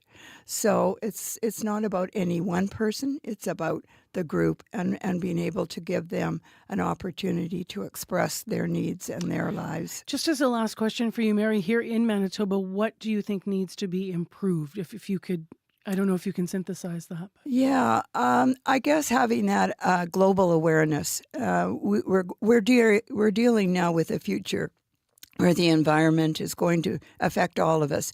So women are needed to express what they see as being needed. I think the environment and certainly peace, advocates for peace and how we can live together, those are the two big, challenges facing all of us, and women need to be there at the table. Thank you very much for being on with us on CBC this morning. Anything you want to say before you go that as you were planning to come here today? I just hope everybody has a great day. Me as well. Thank you so much. That's Mary Scott, advocate for gender equality for so many years here in Manitoba. She co-founded the International Institute for Women's Rights Manitoba and has been in studio with us on this International Women's Day. Please call us at 788-3205. Women and those who present as women, identify as women. What advice would you give your younger self, and what advice would you give your future self? 788-3205. Ashern, Ericsdale, we want to get to know you a little better. CBC's Communities in Focus is coming to your communities March 18th to 22nd. Come and share the stories of your home with me. I'm Bryce Hoy. Let's get to know each other. Communities in Focus. Visit cbc.ca/Manitoba/community for more.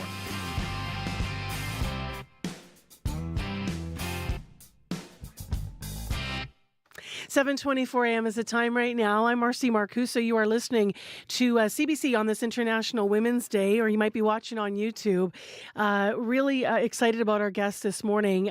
We still ahead on the program. All of our guests are women. We're going to be talking to the Grand Chief of the Kathy Merrick on the program this morning. That's about some events that are coming up today. Grand Chief of the AMC.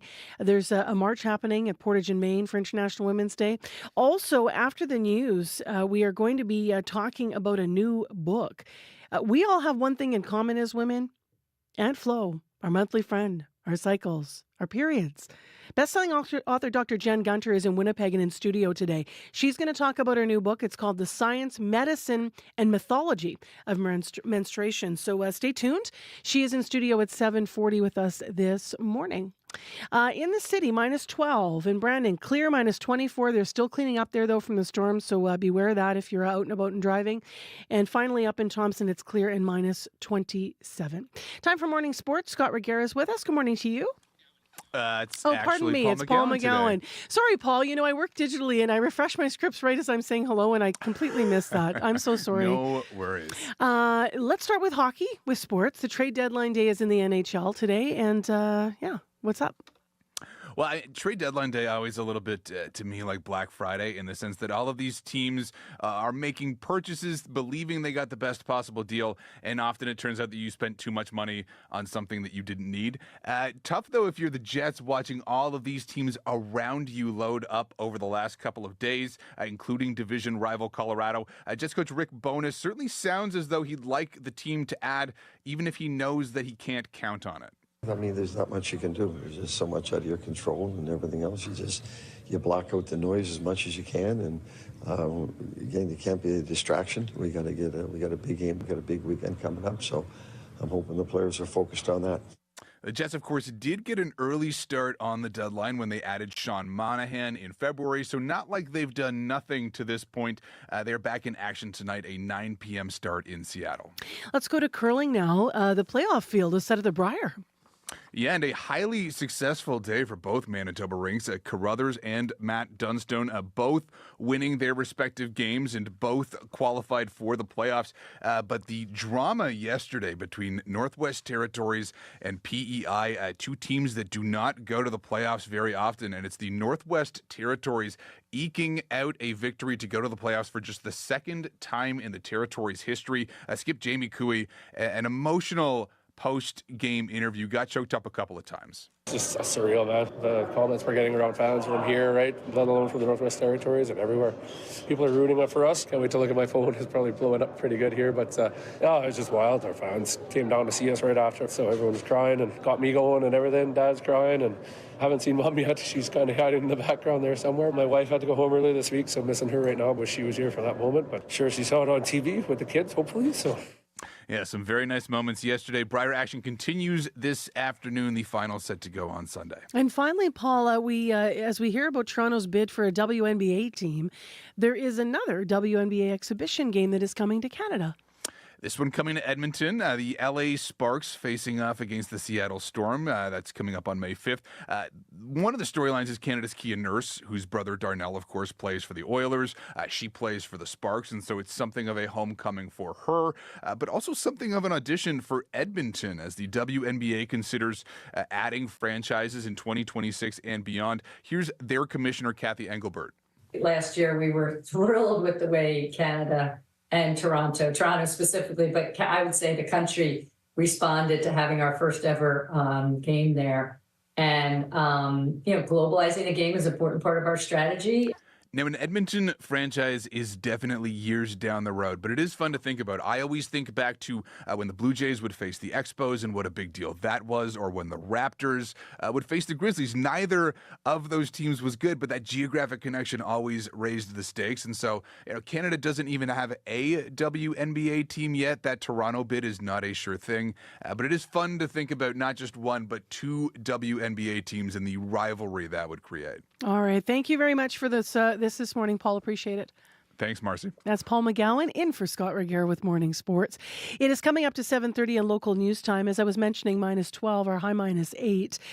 Full forecast details coming up, although we're not as busy today with weather things, which is good. All school is in today. Everything's happening. We do have one small traffic thing to note. We've had a car that's been abandoned for about 3 days. It's causing issue because it's kind of tight in the area where people are trying to get by. I'm talking about eastbound Notre Dame at Arlington. So we got an early morning call about that. If you need to reach us, 788-3093 is the car commuter line that you can reach us this Friday morning. Coming up, as mentioned, best-selling author Dr. Jen Gunter will be in studio to talk about her latest book. Right now, your CBC Winnipeg News. This is CBC News. Good morning. I'm Megan Ketchison in Winnipeg. It's 7:30. It's partly cloudy and -16. We do have light snow ending this morning, and we're looking at a high of -8.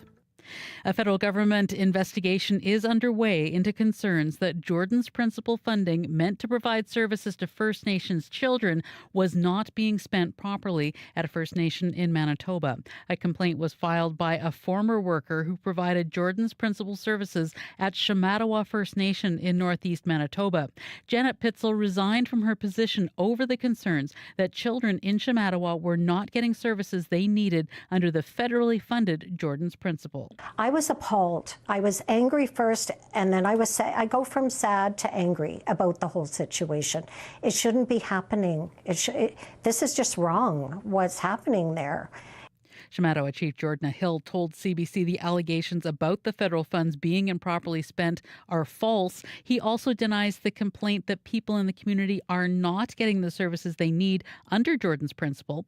The Federal Indigenous Services Department confirmed it's investigating but would not comment on the allegations. Manitobans want to know if they've been vaccinated for measles, and it's putting a strain on the public health system. Megan Waters' baby daughter isn't eligible for her first dose of the vaccine yet. Waters wanted to make sure her two older sons, who are 4 and 8, are up to date with their shots. But I just wanted to double check because, you see on the news that a very contagious and preventable disease is running around. You just want to double check, right? Waters called her kid's health practitioner. They gave her a phone number for Manitoba Health. Waters, couldn't get through on the French or English service. She says the province should have more people working the phone so people can get their vaccination information quickly. And Manitoba's top doctor is glad people are paying attention to their measles vaccine status. Chief Public Health Officer Dr. Brent Rusin expects a surge in requests. He says reminders are being sent to parents whose children are behind on their vaccines. I think you're going to see that there's going to be more and more people trying to follow up on this. I don't know specifically, what those numbers are, but I expect that people are reaching out, which certainly it puts a bit of strain there, but it's also important that people are paying attention to this. The province says records can be requested online or by calling your local public health office. People immunized before 1988 would have to speak to their doctor. Rusin says physicians can also give people their vaccine history, but only in person. Several people had to be rescued from an apartment after a fire broke out yesterday afternoon. Crews were called to the 3-story apartment block around 1:30 yesterday afternoon. When crews got there, they immediately went inside to fight the fire. They had to get several people out using aerial truck ladders. 3 were taken to hospital in unstable condition. The fire was contained to one suite and was put out within a half an hour. The cause is under investigation.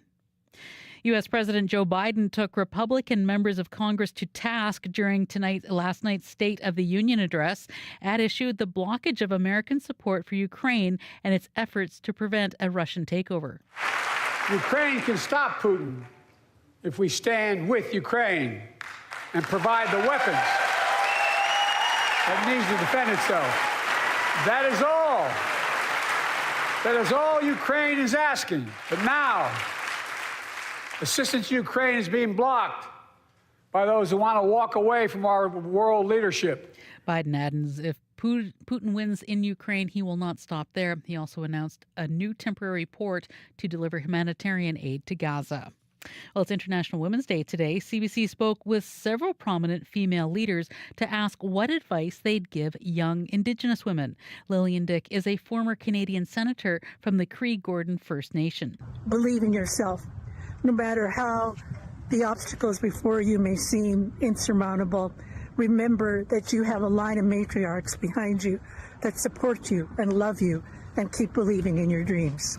Among the events being held to coincide with International Women's Day is a round dance at Portage in Maine, as followed by a march to the Manitoba legislature to call on the provincial and federal governments to get moving on a search of the Prairie Green landfill for the remains of 2 First Nations women believed to have been killed by a serial killer.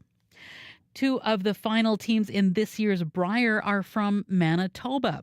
Manitoba's Reed Carruthers placed first in Pool A with a 7-1 round-robin record. We got a long ways to go, but this was a great performance for our team. Obviously a confidence booster, but I know we have a little bit of a tough competition going forward. You know, we're playing Gushu tomorrow, so it'll be a battle. Northwest Territory skip Jamie Cooey, in his 17th appearance at the National Championship, beat Prince Edward Island yesterday to clinch the final playoff spot. Winnipeg's Mike McEwen will also have a chance to compete for the championship, but he will be decked out in Saskatchewan green. The Brier comes to a close on Sunday in Regina. And that's the CBC News from Winnipeg. You can always find more on our website at cbc.ca/Manitoba. Thank you, Megan. Thank you. Megan Ketchison from our news department. Abby Adeyemi now with our CBC regional forecast. Currently in Winnipeg, it's minus 14 degrees with an overcast over the city. Light snow is making its exit already, paving the way for some clearing in the skies. And the forecast predicts a high of minus 8. Over to Brandon, it's currently clear. Chile at minus 23. Thompson is at minus 24.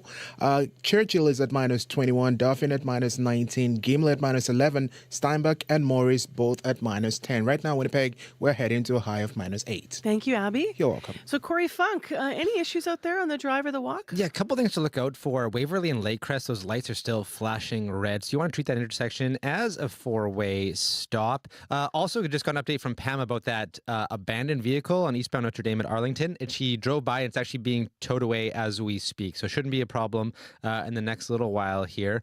Also, Rob called Highway 75 at 210 right at St. Adolphe there. He's noticing he was coming up that it's actually fog, a thick fog, about 200 meters of it kind of catches him off guard, he said. So look out for that. It's just a little patch that just is like, whoa. So we have to slow down for that. 75 at where? 75 at 210, so right around St. Adolphe. Okay. Yeah, there's a thick patch of fog that just kind of caught him off guard there. And last but certainly not least, Royale said that the ski trails at Windsor Park Nordic Center are lovely right now. He was the first one there, got off perfectly groomed after that fresh snow, and he's just reveling in the fact that we actually have a bit of a ski season this year. So I like the positivity. Yes, exactly. Exactly. And if you have any other updates on ski trails around the province, let me know what you're seeing out there, because actually, finally we have a ski season. Give me a call on the CBC Commuter /trail line, 204-788-3093. All right. Thank you, Corey. Thank you. Well, next on the show on this International Women's Day, we are celebrating because every generation of women makes some progress for the next. And Dr. Jen Gunter is from the generation that refuses to be silenced about our periods. She has a new book out called Blood, The Science, Medicine, and Mythology of Menstruation. And she's in Winnipeg for the launch today at McNally Robinson and in studio now. Now, welcome home. I know you studied medicine here way back in the day, and good morning to you. Thank you. Good morning. Yeah, I feel like I brought the snow with me. You're already sold out tonight, so what a pleasure to have you here to talk about your new book. People are going to know your other bestsellers. I mean, The Vagina Bible, The Menopause Manifesto. What is the purpose of Blood, this book? Well, the purpose is really to demystify the whole process. I think, half the population goes through a menstrual cycle for about half their lives, and it's shrouded in mystery, and it shouldn't be. You should understand how your body works. Also, if you want to advocate for healthcare, you need to know how your body works. If you want to avoid the snake oil online, you need to know the facts. And I wanted to get people to start talking about it. It's high time we got rid of all of the shame and taboo. I mean, it's absolutely ridiculous. Now, why is it shrouded in mystery? There's this point in the book where you actually reference, I think it's your grandmother, you say it was never would have, talked about it. where does that come from? Well, I mean, the short answer is the patriarchy. Since the beginning of time, patriarchal societies have viewed menstruation as dirty and toxic and polluting and a sign of being inferior. And so if you want to get half the population to sort of be, treated as if they are less, it's easy to have a sort of a visible biological sign, right? So, if you feel shame about your body, if you're told it's dirty, a lot of it is also probably related to now being sort of pregnancy capable, if you will. And so, the idea that you have to save yourself for marriage to a man, these types of things are all complicated and wrapped up. And if nobody else is talking about menstruation, where do you go to find about it? You must think, well, it's shameful, so I shouldn't talk about it. Which is so fascinating because, you think, as you said, like it was labeled as dirty somehow. It's like, this is the ability to grow human beings. I mean, at its core, if you should choose so. Yeah, I mean, but the patriarchy doesn't make sense, right? It's about power. Myths in the book about women's health when it comes to dealing with our periods. What are some of the biggest ones that you hope to bust? Well, the ones that people get all worked up about is the idea that if you put a bunch of women together in a room or workplace or a dorm, that they're going to start having their cycle in sync. And that's actually not true. Another myth that I hear a lot is the idea that you can balance hormones with food. That's not true. Humans are incredible omnivores, and whatever food you like is fine.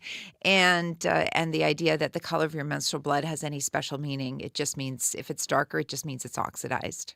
Can you elaborate on the food thing? Because I think that's a really big myth that, especially in this day and age of social media, goes everywhere. Yeah, well, there's all kinds of period coaches wanting to sell you all kinds of special diets. And, think about it. Humans have lived in such diverse situations. If you want to consider an ancestral diet in Manitoba versus an ancestral diet in Greece, they wouldn't have any similarities, right? But yet these people all were successful and reproduced and had healthy lives. And so, there isn't a single food that's going to balance hormones. You can't even balance hormones. It's really not even a thing. And so, the healthiest diet is really a healthiest diet, a high fiber, low in processed foods, making sure you get enough protein, nothing sexy, You have a whole chapter on modern menstruation products. What shouldn't we be using anymore? Or maybe it's not that black and white. Well, don't use things from Gyno Etsy. I think that's a good start. All of the products that you see over the counter in the drugstores are fine. Men's period underwear, they're fine. We don't recommend using any scented products. One, they can irritate, but two, they perpetuate the myth that periods are, smelly and gross. So the idea that, you would need a scented product is simply not true. What's exciting about new products that are out there? Well, I think it's really cool that we have a wide range of products. I mean, when I was menstruating, there were pads and tampons. That was it. Yep. And, then they developed wings. Whoa, fantastic. Absorbent technology improved dramatically. Excellent. So you're not sitting on a box of Kleenex anymore. And, now menstrual cups are popular and menstrual discs are popular and menstrual underwear. So there's really, a lot of choices for people. And I think that's fantastic. You mentioned, it's interesting because you mentioned the period underwear, with the absorbing layer. How surprising is it to you, or maybe it's the wrong word, but what's your reaction to sort of what's old is new again, right? Like products like that also coming forward. Yeah. So, I think the idea now that we have technology that can do so much more, right? Like absorbent technology, we have all these, sort of synthetic fabrics that have this absorbent capability that, if you think, 100 years ago, women were using, rags and bleeding onto their clothes. And now we have underwear that can contain it all. I mean, I think if you were to travel back a couple hundred years and show that to women, they'd be like, whoa. Absolutely. There's some understanding of premenstrual syndrome, PMS, but a lot of people may not have an understanding of PMDD, and you do write about that in the book. So can we just share with the listeners this morning, what is PMDD? Yeah, so PMDD is premenstrual dysphoric disorder, and you can think about it as a more severe form of PMS where there's much more depressive symptomatology and you're far more affected from your activities of daily living. And it is something that is very treatable with medication. There's a whole chapter on both PMS and PMDD, and I think people will be able to find a a lot of resources, hopefully, to advocate for themselves. You write in this book that you were concerned about misinformation around women's bodies and health, and obviously it's pervasive right now. What's your greatest concern about it? Well, I think that the greatest concern is the lack of knowledge is being weaponized against women, and we're actually going backwards. We're not going forwards. If you look on social media, everything that's sold to you as wellness about your menstrual cycle is really the patriarchy wrapped up with a pink bow, right? There's this whole push away from using medical therapy to help your life. And if people had fantastic periods, none of these products would have been invented. The idea that you shouldn't take medication for pain if you have a period, that's painful, like ibuprofen, or have a surgical intervention if you have endometriosis. This idea that you should keep your cycle natural and unencumbered with modern medicine. Well, you know what? Some women want to have sex and not worry about getting pregnant if they partner with someone who can get them pregnant. And, it's if you look at the end game with all of these stories, they're a woman at home not leaving the house, right? So they're very, very regressive. So I would like people to really keep an open eye to all of this wellness that they see online, because there's often really a darker hidden message. What is a misunderstood or a myth about contraception methods? Oh gosh, there's so many. I think the biggest one right now is that if you are on the birth control pill, it's somehow going to damage you for getting pregnant later, which is not true. There's all kinds of naturopaths that promote this fake idea that there's a post-birth control pill syndrome. There's no such thing. They've never done any research to show that it exists. I could certainly just make something up, but they sell supplements to treat this non-existent syndrome. So I think that's a big one. Myths about the pill and the pill affecting nutrition are a big one right now. Do you have to worry about how long you are on the pill? Nope. For any reason? Not for any reason at all. I mean, as long as you're healthy to take the pill, so you don't have high blood pressure, you don't have migraines with aura, there's no reason to stop the pill. You can take it until you're 55 if you don't have a cardiovascular risk. I mean, we have modern medicine for a reason. So if people don't want to have heavy periods, and certainly in the menopause transition, many people suffer from really irregular heavy periods, and they also might have hot flashes, and an estrogen-containing birth control pill can treat that. It's one of the best treatments for polycystic ovarian syndrome. It's one of the best treatments for PMS. So it has a variety of applications outside of pregnancy prevention as well. What do you hope that women who missed this openness of discussion and education and didn't, have a lifetime of this, what do you hope they might take from this book? Well, I hope they might understand their menstrual history and context. That's why that happened. People like to have the stories finished. They spend their lives like, well, gosh, I had these periods that were like this, but I don't ever have an explanation for it. And so I hope that, pardon the pun, it puts a period on the sentence for some people. I liked the pun.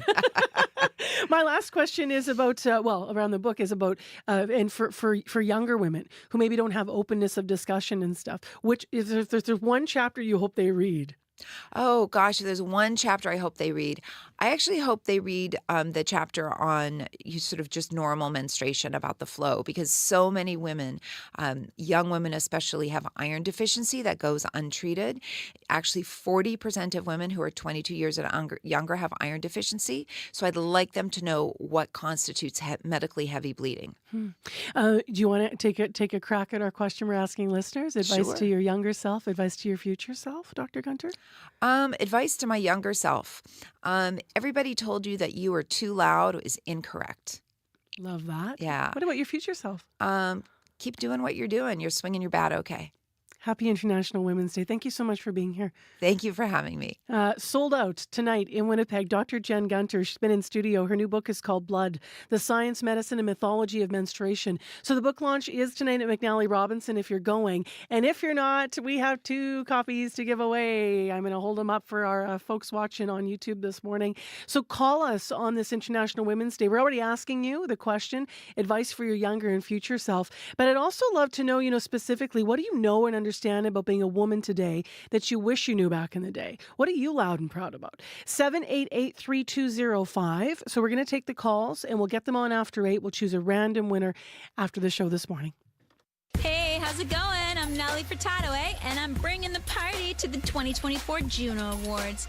Join me in Halifax for Canada's biggest night in music with performances by my friends, The Beaches, Maestro Fresh West, Charlotte Cardin, and me. It's a party you're never gonna forget. Promise, you know?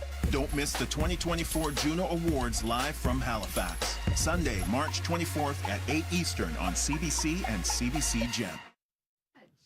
It is 11 minutes to 8 o'clock on 89.3 FM, 990 AM on the app or YouTube. Minus 12 is the temperature in Winnipeg. I better check that. Actually, it's been a busy morning. Sometimes I don't always update my temps. It is in fact minus 14 now. And mainly sunny sky to start our Friday here. And today our high is going to be minus 8. Well, it is International Women's Day. We continue to mention that because all of our guests are women. Coming up after 8 o'clock, prescription birth control will soon be available for free for all Manitoba women. So we're going to talk to the Women's Health Clinic about what that could mean for some women specifically who can't get a prescription or even afford it. So what kind of a game changer is that going to be? The Assembly of Manitoba Chiefs is hosting today a march and round dance for International Women's Day. So just to turn our attention to that next and to change tone here, they're calling this the Search the Landfill Day of Action March. In a couple of hours, people are going to be gathering at Portage in Maine for a round dance, and that's before heading off to the Legislative Building. Kathy Merrick is Grand Chief of AMC and with us on this International Women's Day. Good morning. Good morning, and thank you for having me. I will ask you questions about the march and the meaning, but I just wonder, as a woman Grand Chief, what do you want to say this morning to young Indigenous women on this International Women's Day? What advice I would like to give young Indigenous First Nation women is that continue to be who you are, be resilient, and ensure that that you stand up for your rights as a woman. What gives you hope for their future? What gives me hope for their future is that we be able to pave ways for them with our generation, and that hopefully in the future that they will be able to ensure that they can do all the good work that needs to be done for our people. And when you look at yourself this morning, what are you proudest about when you think of your own accomplishments as an Indigenous woman? My own accomplishments is that I be able to speak on the issues that affect our people, and I've been doing that for over a year. And in terms of Search the Landfill, that's something that we have been doing for over a year. So we need to be heard, and so we continuously have to push that agenda, that narrative, that we be heard as First Nation people. What's the latest on the efforts to search the Prairie Green and Brady landfills? Well, that's just it, and we've done our work that we were required to do. The first ever study that needed to be done to search for our women. So we did do the work, and we completed the planning operational plan in January of 2024, which we sent out to the both levels of government. And so from then on, we requested for a meeting to be in the same room with the federal and the provincial government. And there has been no response to that effect. So we need to remind the government that it's not going away. And that this is something that's very close to the hearts of our people. And so we need to ensure that this work is continuing. We need to ensure that the Assembly of Manitoba Chiefs is taking the lead as given to by Long Plains leadership. So, and also to always be inclusive of a family first process that was created at the time. Why was it important to you to have this march today on International Women's Day and to support the round downs today? It's important because we need to ensure that as First Nation women that we be heard, and that things are happening across the country, as well as to the support of what we're doing here in Winnipeg. so that we don't fall off the radar, and that we continue to be loud, and that we continue to press for issues that we need the government to ensure that they come and they tell us that the funding is going to be in place, so that we do that search the landfill for looking for our loved ones that are there. What kind of action are you hoping to see come out of this? Obviously, you've spoken to raising awareness. You said you put your pieces together with your plans in January and put it forward. What is success in terms of action? Getting a response from both levels of government, or actually getting some dates down that this is when we're going to start the search? It's both. We're looking for a response from both levels of government to be able to meet on the recent document that was submitted, and from there to create a timeline. And this is very crucial because it's been over a year now that we've continuously done the work, and that they need to come back. And I know the federal government was awaiting the outcome of the provincial election process, so that's come and gone, and we need to start talking about what needs to be done. You probably heard me talking to the guests this morning, potentially Grand Chief Merrick. I'm asking all of our guests this morning, all of our guests are women, what their advice is to the younger self and to their future self. I don't know if you want to weigh in on that. If you had to give advice to your younger self, what would you say to her? I would say to her that you be strong, you be proud of who you are, you continue to learn about your language, to learn about your culture, to learn about who you are, and that to be a proud person. And what's be able to walk on your journey. And what's your advice to your future self?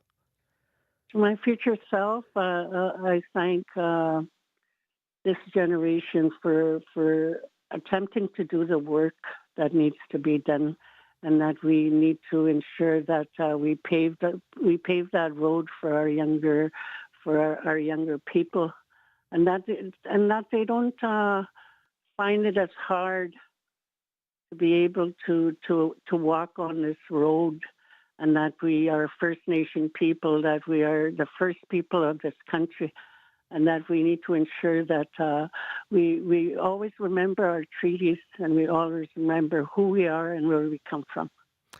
Well said. Thank you very much for being with us on CBC. Appreciate you, Miigwech.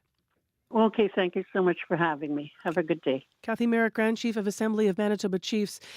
Today, there will be a round dance and a march for International Women's Day. We're getting calls on the question I just asked Chief Merrick. Hi, it's Julie Geisel. What advice would I give? Don't be afraid to let people help you. Not everybody's out to get you, and there's good people and bad people, and think before you speak or act, and slow down, take a deep breath, and if you're feeling anxious, stretch and yawn, and that helps you relax, and don't be too impulsive, so just take risks. Life begins at the end of your comfort zone. Goodbye. Love that. 788-3205. Let's go to Megan Ketchison now with news headlines. Well, Manitobans wanting to know if they've been vaccinated for measles are putting a strain on the public health information system. One woman with a young baby wanted to make sure her older children are up to date with their shots. Her children's healthcare provider told her to contact Manitoba Health, but she couldn't get through and was even kicked off the line. And 3 people are in hospital after being rescued from an apartment fire yesterday afternoon. Fire crews say several people were initially trapped in the 3-story apartment building along Yonge. When crews got there just after 1:30, they got inside to launch an attack. Several people were brought out using aerial ladders. The fire was under control a half an hour later, and no other injuries are reported. And we'll have more coming up at 8:30. Wow, sounds like quite a night. Thank you. You bet. As I've been mentioning, it's minus 14 in Winnipeg, and we're going to be at minus 8 for the day. And we do have a nice blue sky this morning, which is beautiful. So we'll enjoy that into the weekend. Tonight, a few clouds, and then into tomorrow, a high of minus 5. Remember, it's daylight saving time, so Sunday into Monday, you're going to change your clocks as well, speaking of the weekend. After 8 o'clock on CBC's Information Radio, We are going to be talking about an important issue for many women, birth control. It will soon be free for all Manitobans. We're going to talk to the Women's Health Clinic about some of the challenges that they say women are still facing today. Plus, some of your calls for International Women's Day. I suspect a lot of you are calling also to try to win Dr. Jen Gunter's book. So we'll get some comments and calls on after 8 o'clock. I'm Marcy Marcusa. World Report is next.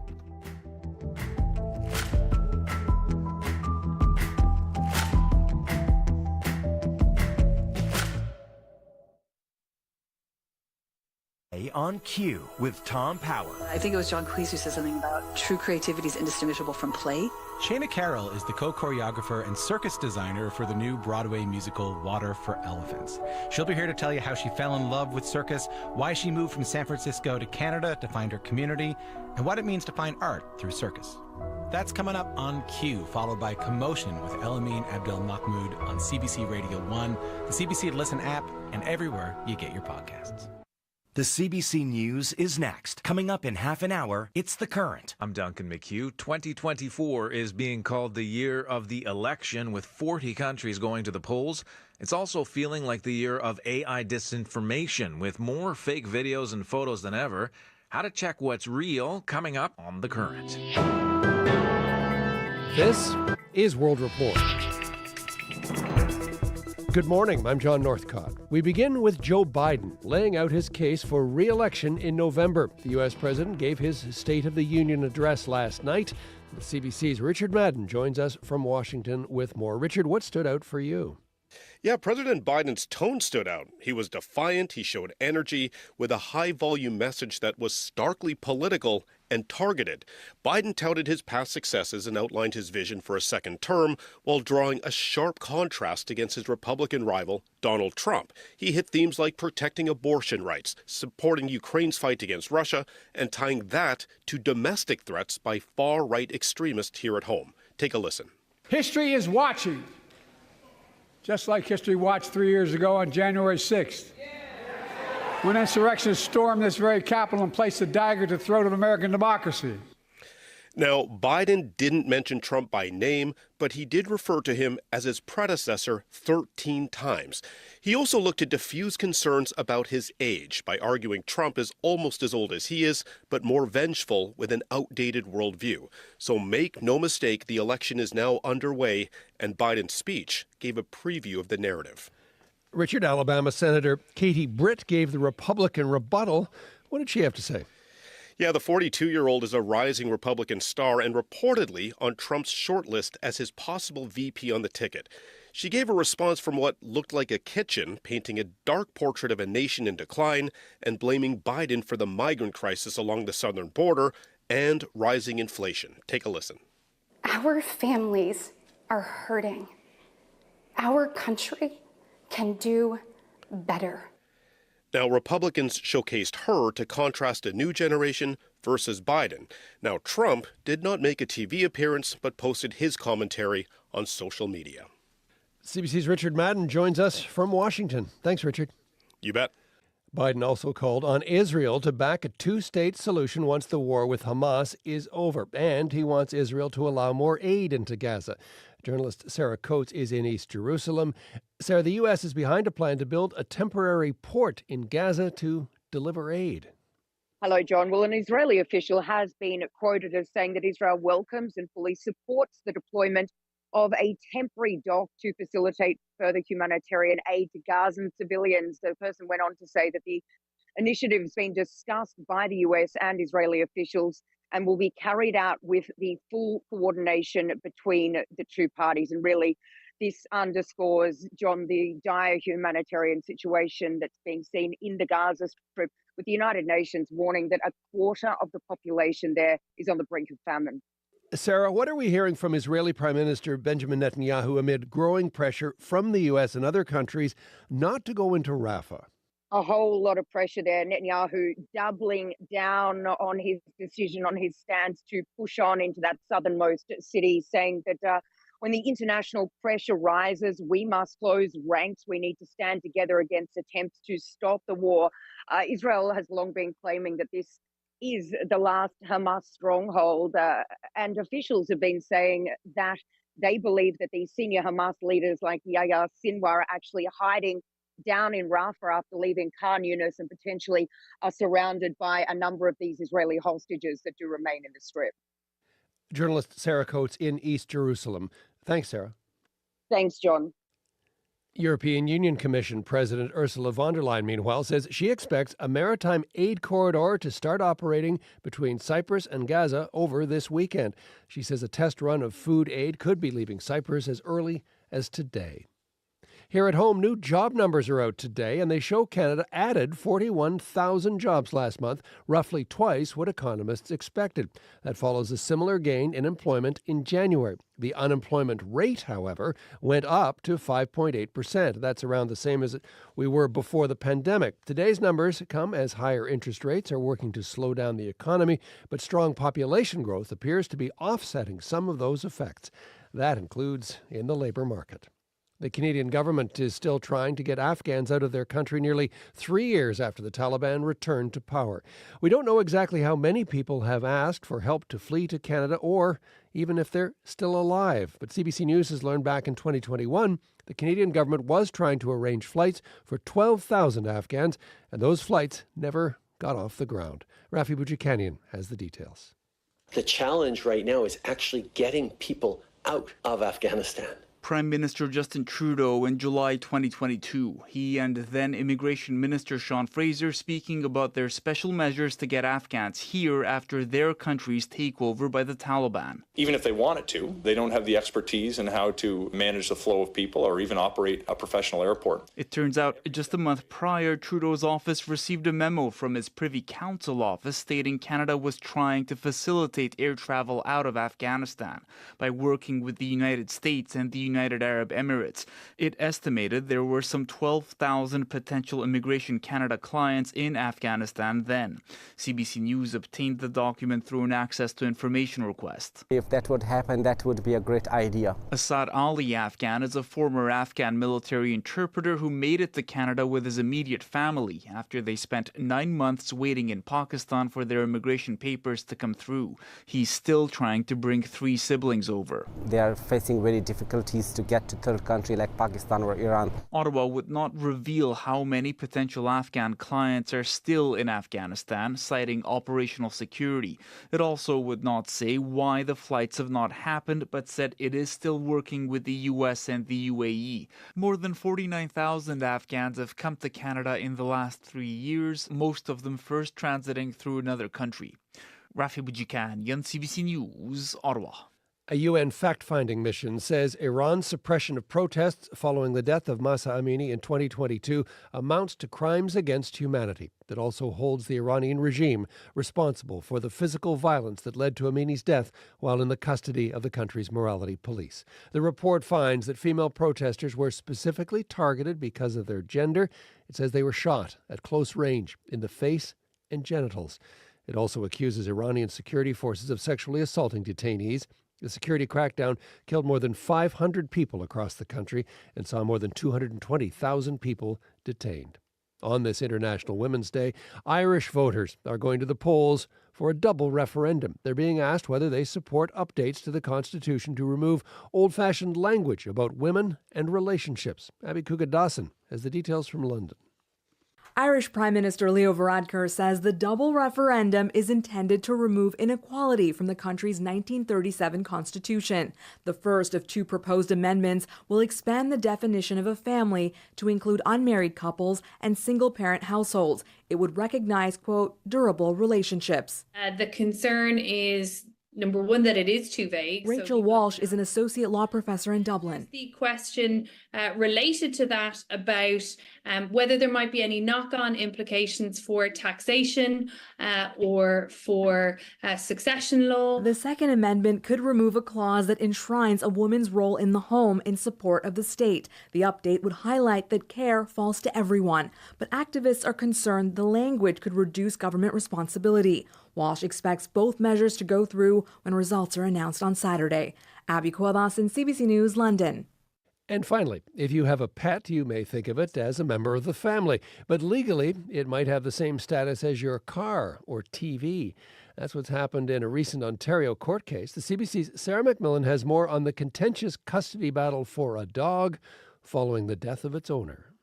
You want a treat? Alicia Verma says 2-year-old Rocco Jr. is her best friend. And I know that some people say he's just a dog, but to me, he's my entire world. The American Bull Terrier mix has been at the center of a legal battle between Verma and the family of her late boyfriend.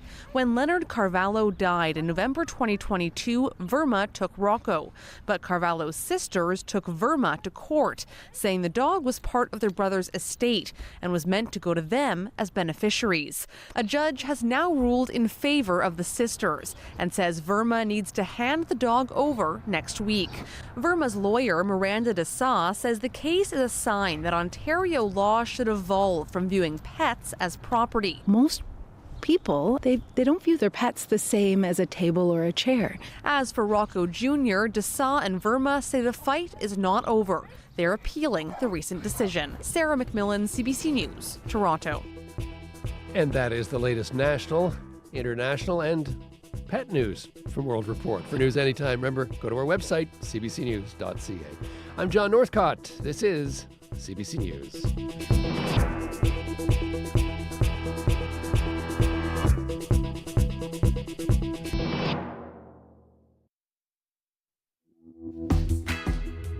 Share your thoughts like you have nothing to lose, but everything to gain, because that is how you roll.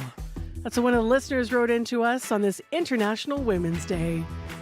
Thanks to Jeanette Peliquin for writing in. We're asking you this morning on CBC's Information Radio, what's your advice to your younger self and your future self? So we'll share some of the calls that have been coming in, as well as some of the Facebook comments as well. I'm Marcy Marcusa. This is Information Radio on 89.3 FM, 990 AM on the app or on YouTube.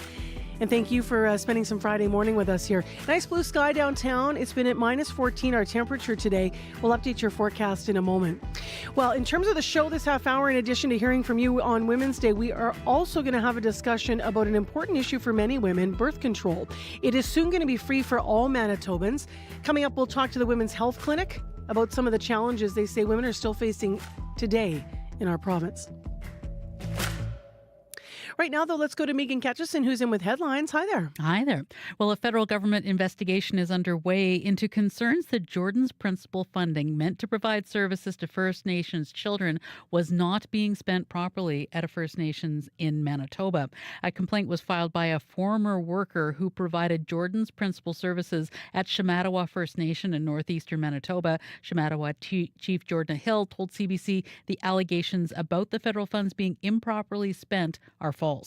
And Manitobans wanting to know if they're vaccinated for measles is putting a strain on the public health system. One woman with a young baby wanted to make sure her older children are up to date with their shots. Her healthcare provider told her to contact Manitoba Health, but she couldn't get through and was even kicked off the line. Manitoba's Chief Public Officer of Health is pleased so many people want the information. He says parents will be contacted if their children aren't up to date. And we'll have more at 8:30. Thank you, Megan. Thank you. Let's get into the weather forecast. Abby Adeyemi, as always, is looking at this. So at least you've had a little bit of a calmer morning. Yeah, it is calm. It is really, really calm. And I'm just looking ahead to the weekend also because it's going to really shape out well. Currently, it is -11 here in Winnipeg with clear blue skies, and the forecast promises a high of -8 later today. Tonight is shaping up to be quiet, just a few clouds, and that should be all. But if we look at the weekend, Saturday will be bringing some good news. Expect lots of sunshine, and you'd see a high of -5 degrees, which will be good for the weekend, making it perfect for any outdoor plans you might want to do. Go for that little walk, or you want to go ski. It's definitely going to be wonderful. In Brandon, it's currently -24 and clear. Thompson is at -19 and clear. Churchill is at -20, heading to a high of -8. Also clear there. Gimli is currently clear at -15. Steinbach and Morris both clear and at -10. Winnipeg, we are at -11. Well, Abby mentioned skiing, and I know, Corey, you're here to talk about the commute, but skiing's actually part of it. Yeah, it really is. I just got a call from Rayal a while back, who was the first one this morning at Windsor Park Nordic Center, and he said it is beautifully groomed, gorgeous skiing conditions this morning. He just had the best time. You could hear the smile on his face when he called. So, and I'm taking calls all morning as well. Give us a call if you know what's going on those on the ski trails. If you want to tell me about a freshly groomed trail out there. I chatted with someone from Bittersweet, just west of Portage, yesterday as well. Those trails there are also freshly groomed too. Also just heard from Rob, heads up, may still be a problem. A bit of a foggy patch on Highway 75, just right by St. Adolphe at the intersection with Highway 210. So that caught him a bit off guard. He had to slow down a little bit because visibility just kind of went right down there. Other than that, it's been a pretty smooth commute. Those lights at Waverly and Lakecrest that were flashing red are no longer flashing red. So should be smooth sailing through there. If you see anything else going on, give me a call on the CBC commuter line. That number 204-788-3093. And I just wanted to mention here one other thing, because they sent a note to us here. Anders Swanson did. It said, check out winterpeg.org, because speaking of skiing, they have a whole bunch of things going on, because as he writes, quote, it's been a brutal year for snow until ... this week, right? Yep. So they've lined up ski libraries. So if you don't have skis and you want to get out and ski, they do that. They can help you out. So St. Norbert Community Center, White Ridge Community Center, West St. Paul, Elwick. So throughout this Saturday and Sunday, there's all kinds of things going on. Also in Assiniboine Park in the Forks as well. So if you're interested in enjoying the snow, as winter is still sticking around for us here, winterpeg.org to find out more about that.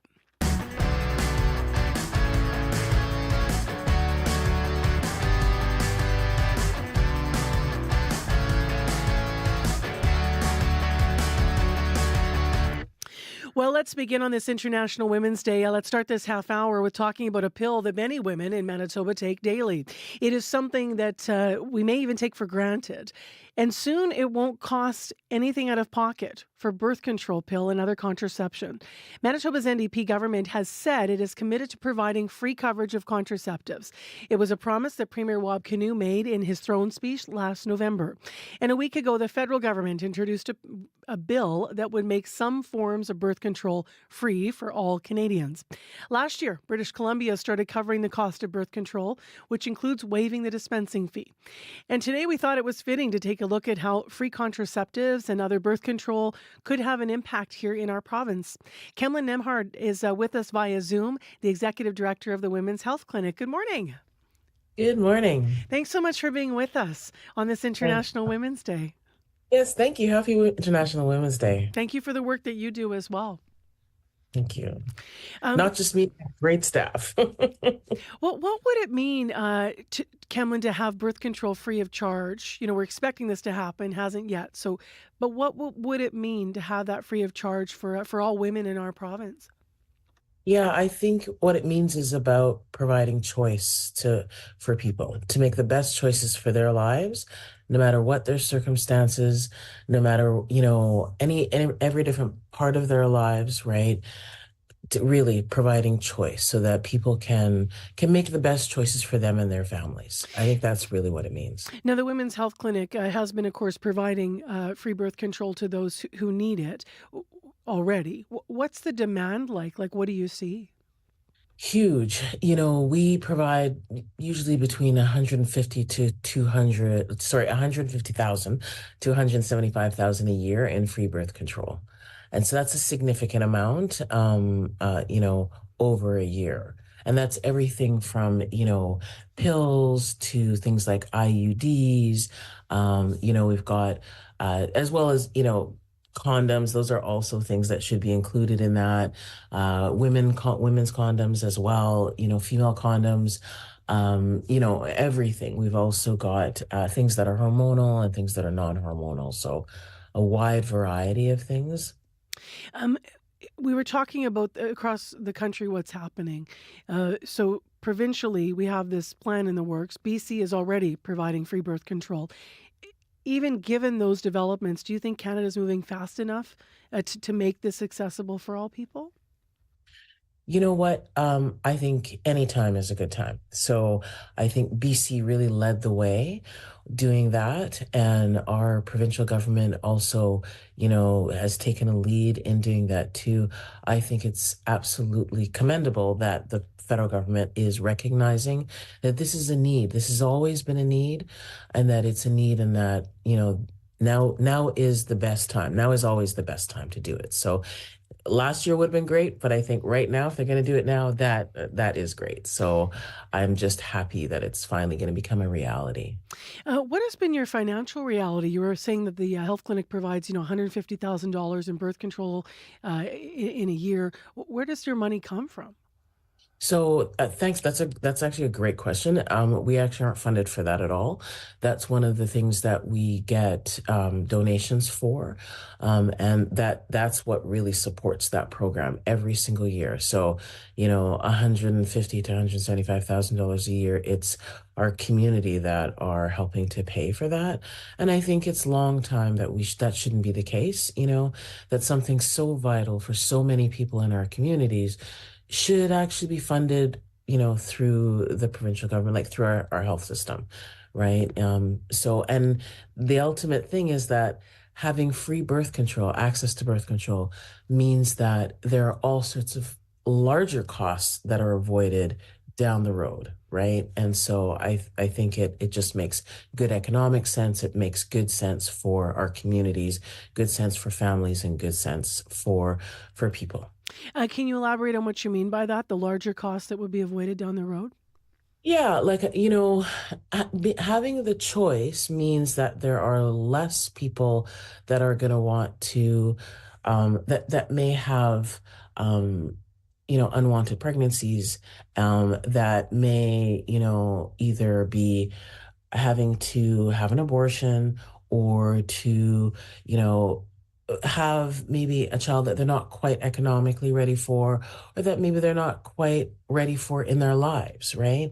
I think it's really important that people get to choose when is the best time for them to have children. There's also people that may be in different sort of domestic situations that may be, don't have a lot of choices in their personal lives. And being able to just come and get something as simple as, pills that you don't have to ask somebody for in a really discreet way can make a huge difference in one individual's life, right? And so I think it's things like that situations like that can really make a big difference. The Women's Health Clinic relies on donations for birth control, as you mentioned, and for emergency contraceptives. But what other services do you offer to women through the clinic that could really benefit from some extra funding? Yeah, so all of our services, so everything from O'Dayman, our birthing center, we could always use more funding that way, as well as midwifery care. We could through our abortion clinic, the demand there is just, it always outstrips the resources that we have. Things like our eating disorder program, our provincial eating disorder program. It's one of only 2 publicly funded programs in the province. Again, could definitely use a lot of support. We're right in the midst of trying to redevelop our flagship building. That's something that really could use a lot of support. We're going out to community, but I think people recognize that healthcare is funded by the government predominantly, and that, especially something so bricks and mortar, we really need to have some public funding for that, so that we can continue to provide the best care possible, but not only continue to actually enhance the services that we provide. We've got, lots of plans we're in our 43rd year, and we want to be around for at least another 43, but to do that the best way possible, we need a bit of a refresh in terms of where we work out of, right? And so that's something we're working on for the future. Speaking of the future, and you don't have to because I'm putting you on the spot, Kemlyn, but before you go this morning, do you want to answer the question we've been asking listeners, and all of our women, all of our guests have been women this morning. We're asking if you have advice to your younger self and to your future self. And what would you say to yourself? Take a nap. Yes. Laugh more, Yeah. tell all the people that you love how much you love them, and spend time with them, right? Because life is short. So Appreciate the work you do, as I said. Thank you so much for being with us. Thank you. And thank you so much for having me. And happy International Women's Day. Yeah, to you as well. Kemlyn Nemhard has been with us via Zoom, the executive director of the Women's Health Clinic. We did reach out, by the way, to the provincial health minister, Zoma Azaguera. The statement says, quote, "We welcome any federal support that will lower costs for Manitobans and help them access medication they need. Our government campaigned on free birth control for every Manitoban, and we remain committed to making it happen. Once federal legislation is introduced and passes, we'll review it to understand how it impacts Manitoba families," end quote. Now, to the question that Kemlyn and I were just talking about, let's go to our listener lines. Good morning. My name is Charlene Eckert. As for your question as to what I would tell my younger woman self, pardon me, from my current woman self at 55 years old, asking questions and air quotes acting like a man is okay, because you're acting like a woman who feels that they have the exact same place as a man. Thank you. Hi, my name is Melanie. My younger self, I too would say what Dr. Jen Gunther said. You're never too loud. It's okay to use your voice. You should be heard. And my older self is, it just gets better. The louder you get. And thank you, CBC. Those callers have won Dr. Jen Gunter's book. She was on our program earlier. It's called Blood, The Science, Medicine, and Mythology of Menstruation. So congratulations to you. Still some comments coming in that I want to share here that you've written into us. Rosie Goodman says, younger self, buy Apple and Microsoft stocks. I love that. Don't allow yourself to be silent. Stand up for your rights. Love yourself. Travel. Live life as you desire. As well, Janessa Naylor-Giesbrecht. I would tell my younger self, she's going to do great. And look for people who bring out the best in her.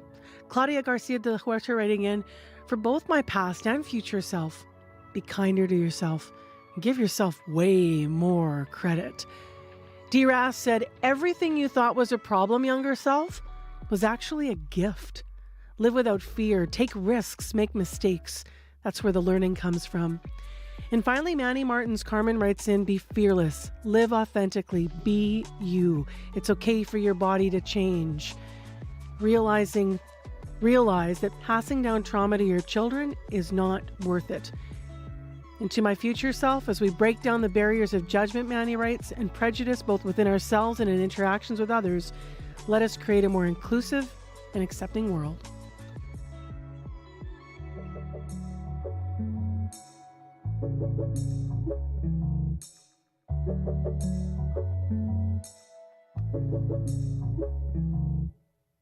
Man, this has been an uplifting show. Thank you all for sharing your thoughts and your wisdom and your words and for being open with us here and being in conversation on CBC. I'm Marcy Marcusa. You are on 89.3 FM, 990 AM on the app or on YouTube on this International Women's Day. Now, let's look at the weekend here. We've been talking a lot about the weather, but I want to I'm going to uplift your soul now in a different way because this just makes me smile every time. On Sunday, we are going to spring ahead. We have daylight saving time. So in the early hours of Sunday, 1 a.m., you're going to move your clock ahead by an hour. People have all kinds of opinions about why we go through this, changing the clocks twice a year, including kids. CBC's Jim Agapito spoke to kids at West Grove School in Winnipeg about daylight savings. Where did that hour go? I don't know. It probably disappeared, went into the abyss of the deletion. And not like kind of like on your phone. I can't even wake up when I wake up. I lose all my power when I wake up. I don't even want to go to school then. My mom yells at me to wake up, and then she has to come into my room and wake me up, like shaking me, like it's like that. I don't know why I like it, and I don't know why I hate it. I think the hour just disappears, to be honest. I have no idea. Probably to outer space.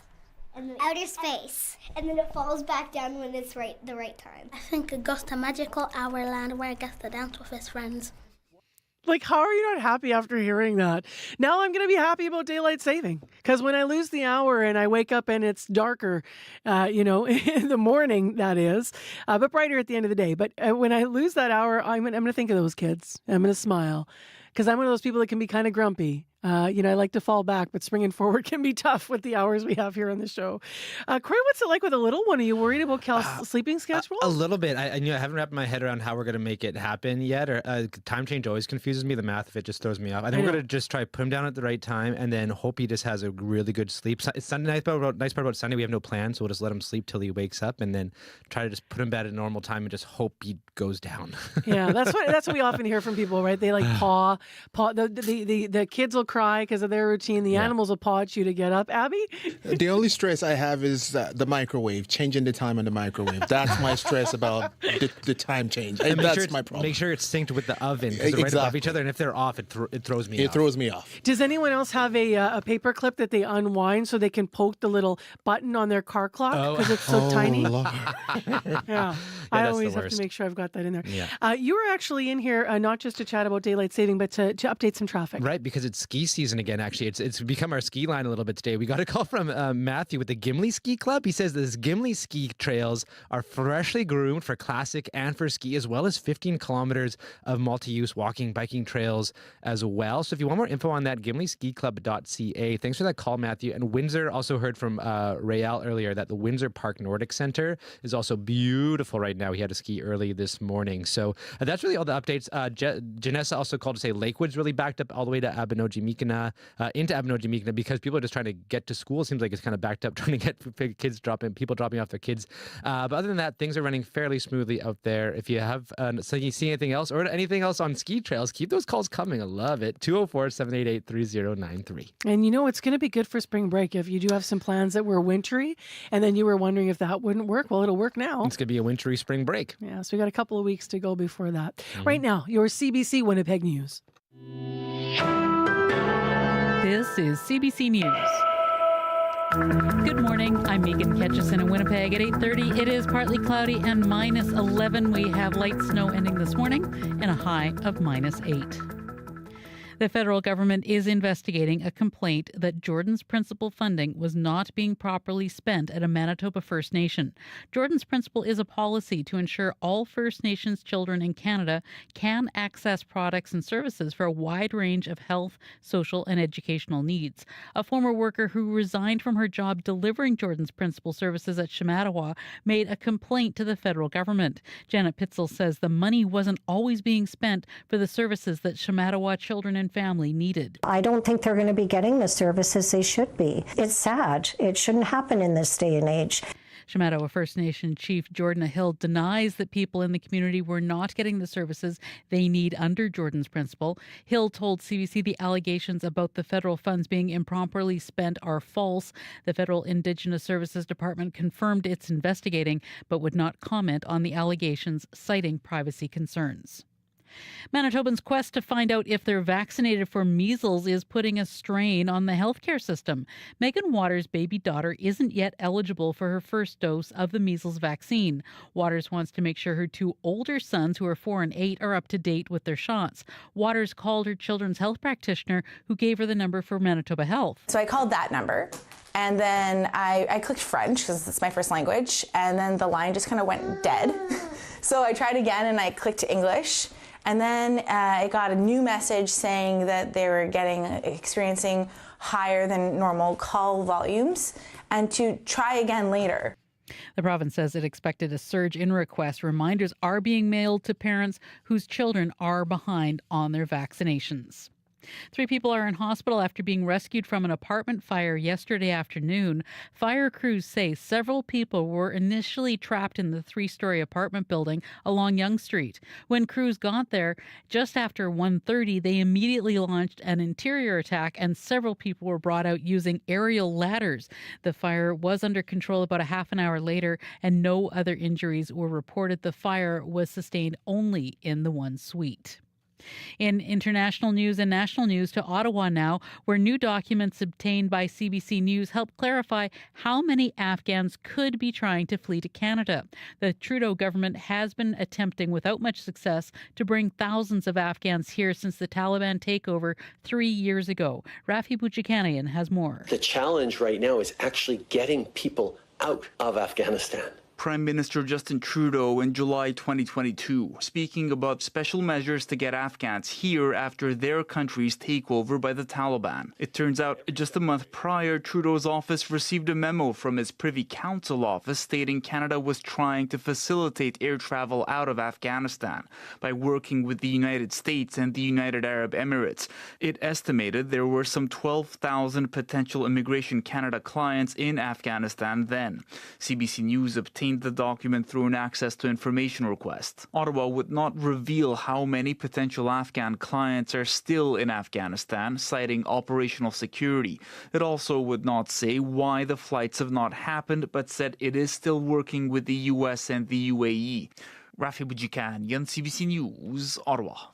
The Assembly of Manitoba Chiefs is hosting a march and round dance for International Women's Day. They're calling it the Search the Landfill Day of Action March for the remains of 2 First Nations women believed to have been victims of a serial killer. Kathy Merrick is the Grand Chief of AMC. An operational report on the feasibility of searching the landfill was submitted to the province and federal governments in January. Merrick and the families of the women then asked to meet both together. And there has been no response to that effect. So we need to remind the government that it's not going away, and that this is something that's very close to the hearts of our people. People will gather at Portage and Main around 10 a.m. And sports playoffs at the Brier will have a lot of Manitoba flair. Team Carruthers and Team Dunstone represent the province. They've both clinched spots in the playoff. Winnipeg's Mike McEwen will also have a chance to compete for the championship, but will do so decked out in Saskatchewan green. The Brier comes to a close Sunday at the Brandt Centre in Regina. And that's the CBC News from Winnipeg. You can always find more on our website at cbc.ca/Manitoba. Thank you, Megan. You're welcome. You can catch us in Aaron Broman, Chris Armstrong, Corey Funk, Brad Lillies, Abby Adeyemi, our live team this morning. Thank you guys so much. In our unit, our associate producers, Wendy Parker, Chloe Friesen, Issa Kixon, Sierra Sanders, Kalkadan Mulugeta, Marshall Hodgins, Chloe Friesen, mentioned twice, but she's been hosting, so why not? Jim Agapito, Dylan Longhurst, May McKillop, and Daniel Friesen. Thank you. Hosts in unit, Nadia Kidwai and Faith Fundal, our community reporter, Shanley Vidal, and as well, Nellie Gonzalez, show producer in Manitoba Current Affairs here, and Leif Larson, senior producer of audio at CBC Manitoba. That is your Friday list of credits. I say them fast, but let me slow down and say genuinely, thank you for all of your hard work. Corey. Yes, if you're going skiing, Gimli's freshly groomed, and so is Windsor Park. And if you're on the roads, Pembina and Corden, there's a stalled car blocking the northbound median lane on Pembina. So just, look out for that. Keep right to get around that. And Folk Fest comes out tonight at 6. Nothing to do with traffic, but keep an eye out for that. It's kind of exciting. Always fun. Yeah, it'll excite some people that love that. Cool. Let's get into what's going on in the weather. Abby? Clear blue sky across the province. It's 11 here in Winnipeg. We're heading to a high of -8. Expect the high of -5 for later tonight. And of course, Brandon, Gimli, Steinbach, Morris, all going to be seeing -6. All right. Thanks, Abby. You're welcome.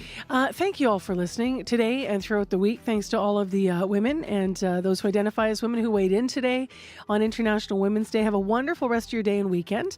And we'll be back here on Monday with Information Radio. A reminder, we're live in St. Laurent next week. So if you have a story out of that community you want to share with us, you can let us know on the listener line. We hope you come see our live show. I posted on Facebook where we'll be. 788-3205 is the listener line, and The Current is next. Don't forget to change your clocks tomorrow. Take care.